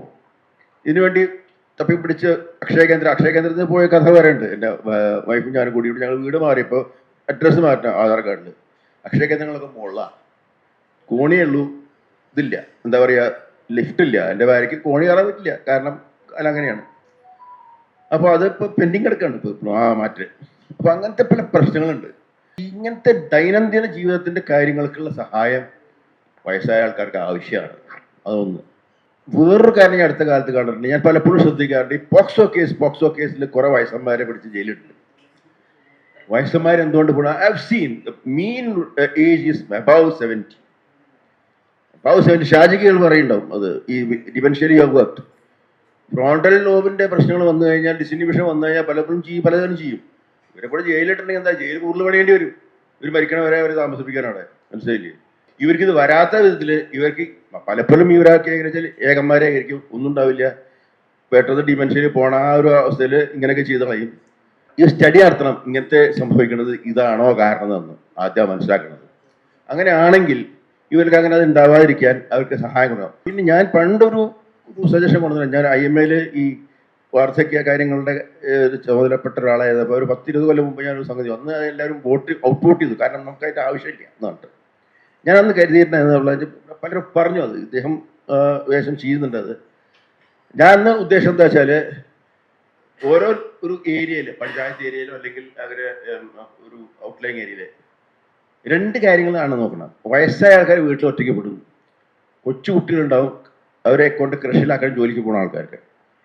ഇത് രണ്ടും കൈകാര്യം ചെയ്യാം. For instance that if you have A day care centre, വാഹനം വേണം ഒരെണ്ണം. ഇവര് അവിടെ ഡ്രോപ്പ് ചെയ്ത്, സ്വന്തം ഡ്രോപ്പ് ചെയ്യാൻ പറ്റാത്ത ഡ്രോപ്പ് ചെയ്യാൻ, അല്ലെങ്കിൽ ഇവർ കളക്ട് ചെയ്യാൻ പറ്റും.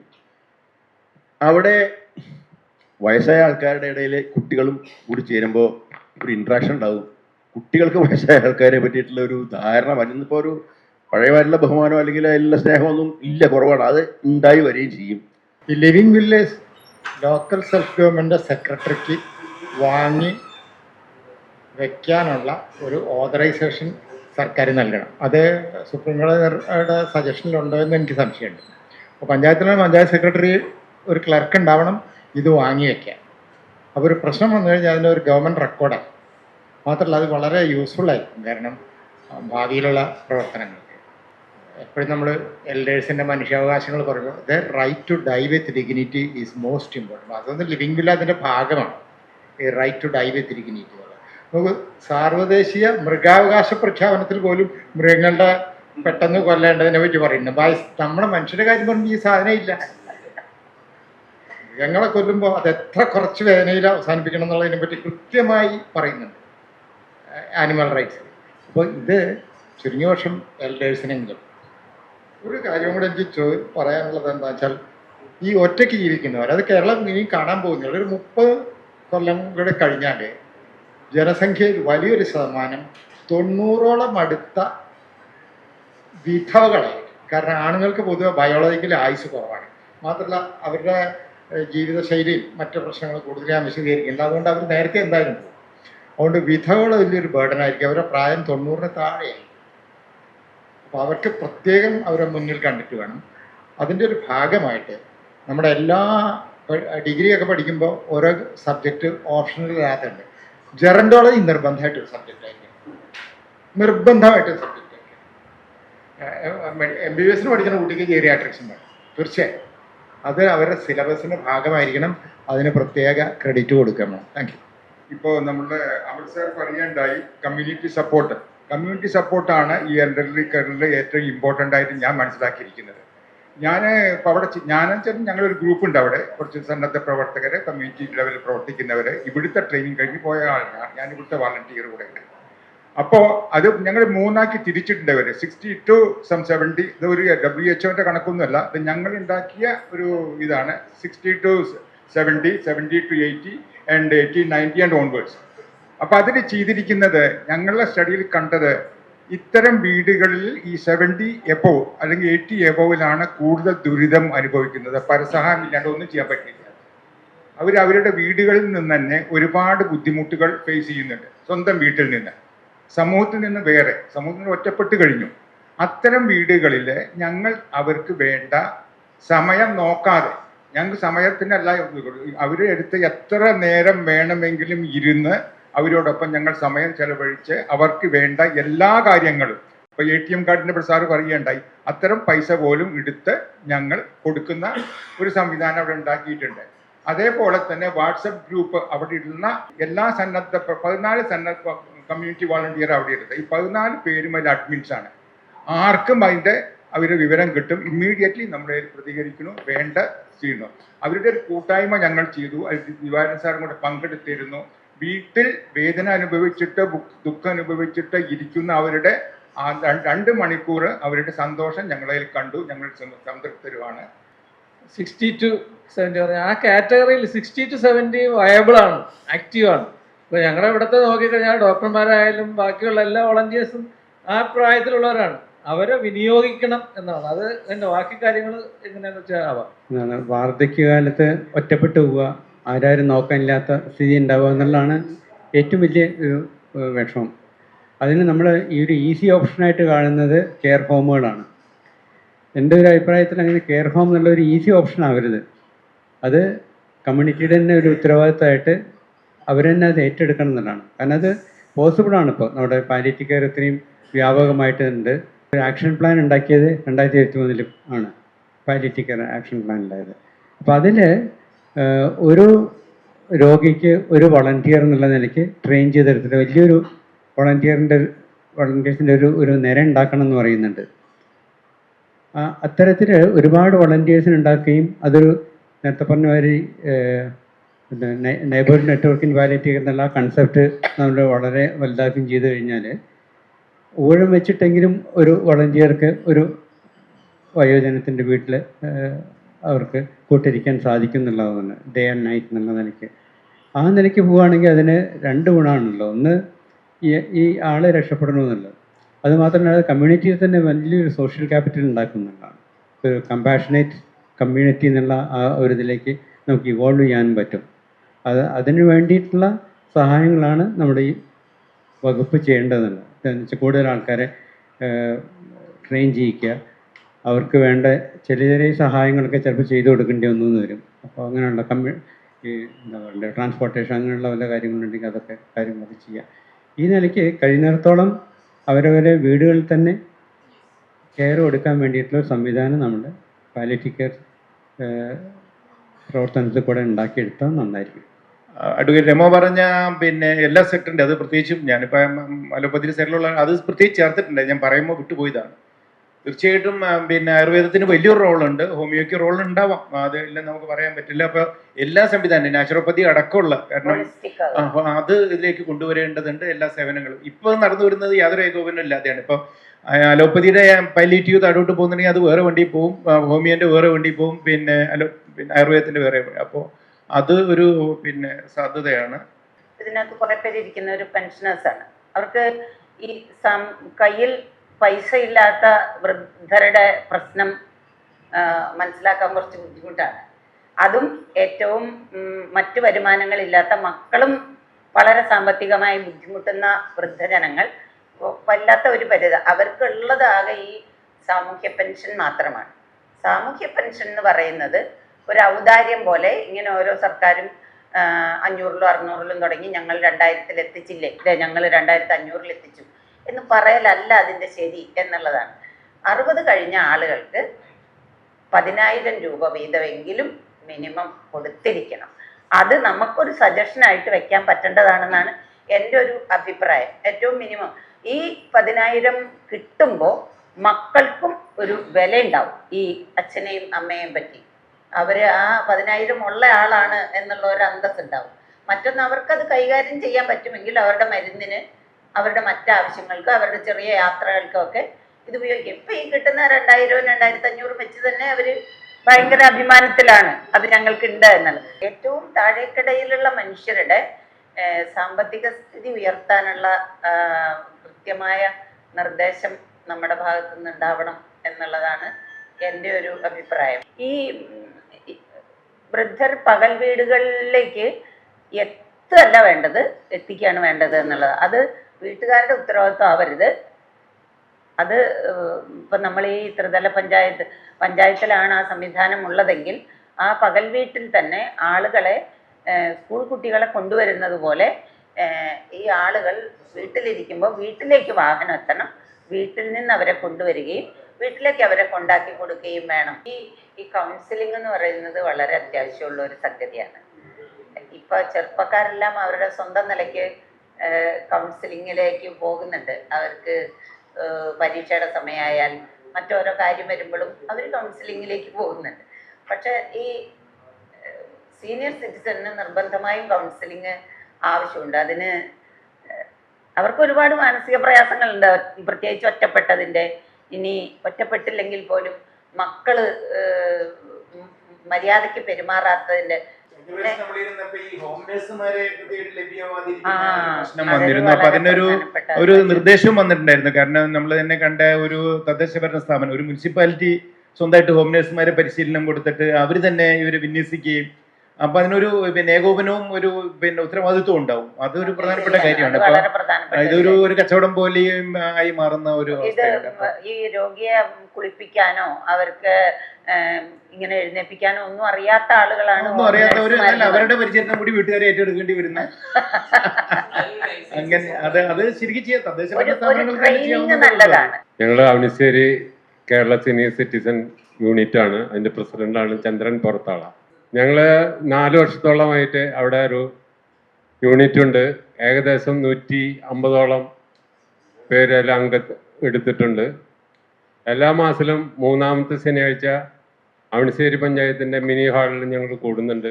2-3 മണിക്കൂർ നേരം പാട്ട്, ഡാൻസ്, പ്രമുഖ ആൾക്കാരെ കൊണ്ടുവന്നിട്ടുള്ള വ്യക്തിത്വ ക്ലാസ്സുകൾ ഇതൊക്കെ എടുക്കുന്നുണ്ട്. എനിക്കിതിൽ 1-2 ചെറിയ കാര്യങ്ങളാണ് പറയാനുള്ളത്. നമ്മൾ വളരെയധികം മുമ്പേ തന്നെ, കൊറോണയ്ക്ക് മുമ്പ് തന്നെ നമുക്ക് സീനിയർ സിറ്റിസന് ട്രെയിനിൽ കൺസെഷൻ തന്നിരുന്നു. ഇപ്പോൾ നമ്മളൊക്കെ എല്ലാവരും വയസ്സായി എന്ന് പറഞ്ഞ ആളായാലും ശരി, എന്നെ സംബന്ധിച്ച് ഞാൻ എറണാകുളം അമൃത ഹോസ്പിറ്റലിൽ ട്രീറ്റ്മെൻ്റ് ഉള്ള ആളാണ്. അപ്പോൾ മാസത്തിൽ 1 പ്രാവശ്യമെങ്കിലും എനിക്ക് എറണാകുളത്ത് പോകേണ്ടതായിട്ട് വരും. അപ്പോൾ കൂടെ ആരെങ്കിലും ഉണ്ടായിരിക്കും. മുഴുവൻ ചാർജ് കൊടുത്താണ് പോകുന്നത്. അതുപോലെ തന്നെ മക്കളൊക്കെ പുറത്താണെങ്കിൽ അവർക്ക് പോകാനുള്ള ഒരു സംവിധാനം. അപ്പം നമ്മൾ ഗവൺമെൻറ്, സെൻട്രൽ ഗവൺമെൻറ് ഇതിലാണ് വരുന്നത്. ആ ഗവൺമെൻറ് ശ്രദ്ധയിൽ അതൊന്ന് പെടുത്തണമെന്ന് വലിയൊരു ആഗ്രഹമുണ്ട്. എല്ലാ പഞ്ചായത്തുകളിലും നമ്മൾക്ക് ക്ലബ്ബുകൾ ഉണ്ടാക്കുക. ഇന്നാളെ ഇപ്പോൾ സീരിയലിൽ ഒരു ഇതിൽ യൂട്യൂബിൽ കണ്ടു, കുറച്ച് വയസ്സായി ചെന്ന ആൾക്കാർ മുഴുവൻ ഡാൻസ് ചെയ്യുന്നതും കാര്യങ്ങളൊക്കെ കണ്ടു. അപ്പോൾ അതേമാതിരി ക്ലബ്ബുകൾ ഉണ്ടാക്കാനുള്ള ഒരു പദ്ധതി എല്ലാ പഞ്ചായത്തിലും ചെയ്താൽ നന്നായിരിക്കും. എല്ലാവർക്കും നമസ്കാരം. ഞങ്ങൾ ആനക്കല്ല് അവണിശ്ശേരി യൂണിറ്റിന് വന്നിട്ടുള്ളതാണ്. അപ്പോൾ സാധാരണ ഇപ്പോൾ ഗവൺമെൻറ് നിയമത്തിൽ എങ്ങനെ പറയുന്നത് വെച്ച് കഴിഞ്ഞാൽ 70 വയസ്സ് കഴിഞ്ഞവർക്ക് പ്രധാനമന്ത്രിയുടെ ആയുഷ്മാൻ അങ്ങനെ ഒരു PMJ പദ്ധതി ഉണ്ടല്ലോ. അത് നമ്മുടെ കേരളത്തിൽ മാത്രം പ്രാവർത്തികമായിട്ടില്ല എന്നാണ് എനിക്ക് തോന്നുന്നത്. മറ്റുള്ള സംസ്ഥാനങ്ങളിലൊക്കെ കൊടുക്കുന്നുണ്ട്. അപ്പോൾ ഈ ഒരു ഉപാധിയും കൂടി നമ്മുടെ ഇതിനകത്ത് ഉൾപ്പെടുത്താൻ പറ്റുമെന്നുള്ളതാണ് എൻ്റെ സംശയം. Thank you. എന്തൊക്കെ സേവനങ്ങൾ അവൈലബിൾ ആണ് എന്ന് വയോജനങ്ങൾ ഓരോരുത്തരെയും സെൻസിറ്റൈസ് ചെയ്യാനുള്ള ഒരു പ്രോഗ്രാം കൂടി ഉണ്ടെങ്കിൽ നല്ലതായിരിക്കും. കാരണം എനിക്ക് പ്രായമായി വന്നാൽ എന്തൊക്കെ സേവനങ്ങൾ അവൈലബിൾ ആണ് എന്ന് എനിക്ക് അറിഞ്ഞാൽ മാത്രമേ അത് ഉപയോഗിക്കാൻ പറ്റുള്ളൂ. നിലവിൽ അങ്ങനെ ഒരു സംവിധാനം ഉണ്ടോ എന്ന് എനിക്കറിയില്ല. പക്ഷെ അതുണ്ടെങ്കിൽ ഇതെല്ലാത്തിനെയും സ്ട്രെങ്തൻ ചെയ്യുന്ന ഒരു പില്ലറായിട്ട് അത് ആക്ട് ചെയ്യും. ഒരുപാട് സജഷൻസ് ഉണ്ട്. അതെല്ലാം വളരെ പ്രസക്തവുമാണ്. ഈ സജഷൻസ് എല്ലാം കൂടി ചേർത്തിട്ട് നമുക്ക് തന്നെയും മറ്റുള്ളവർക്കും പ്രയോജനപ്പെടുന്നു. ഇവിടെ ഇരിക്കുന്ന 99% ആളുകളും വയോജനങ്ങൾ തന്നെയാണ്. അപ്പോൾ അതിൽ നമ്മുടെ ഒരു സൗകര്യവും സൗഭാഗ്യവും നമ്മുടെ ആവശ്യം എന്താണ് എന്ന് പറയാൻ പറ്റുന്നുണ്ട് നമുക്ക് എന്നുള്ളതാണ്.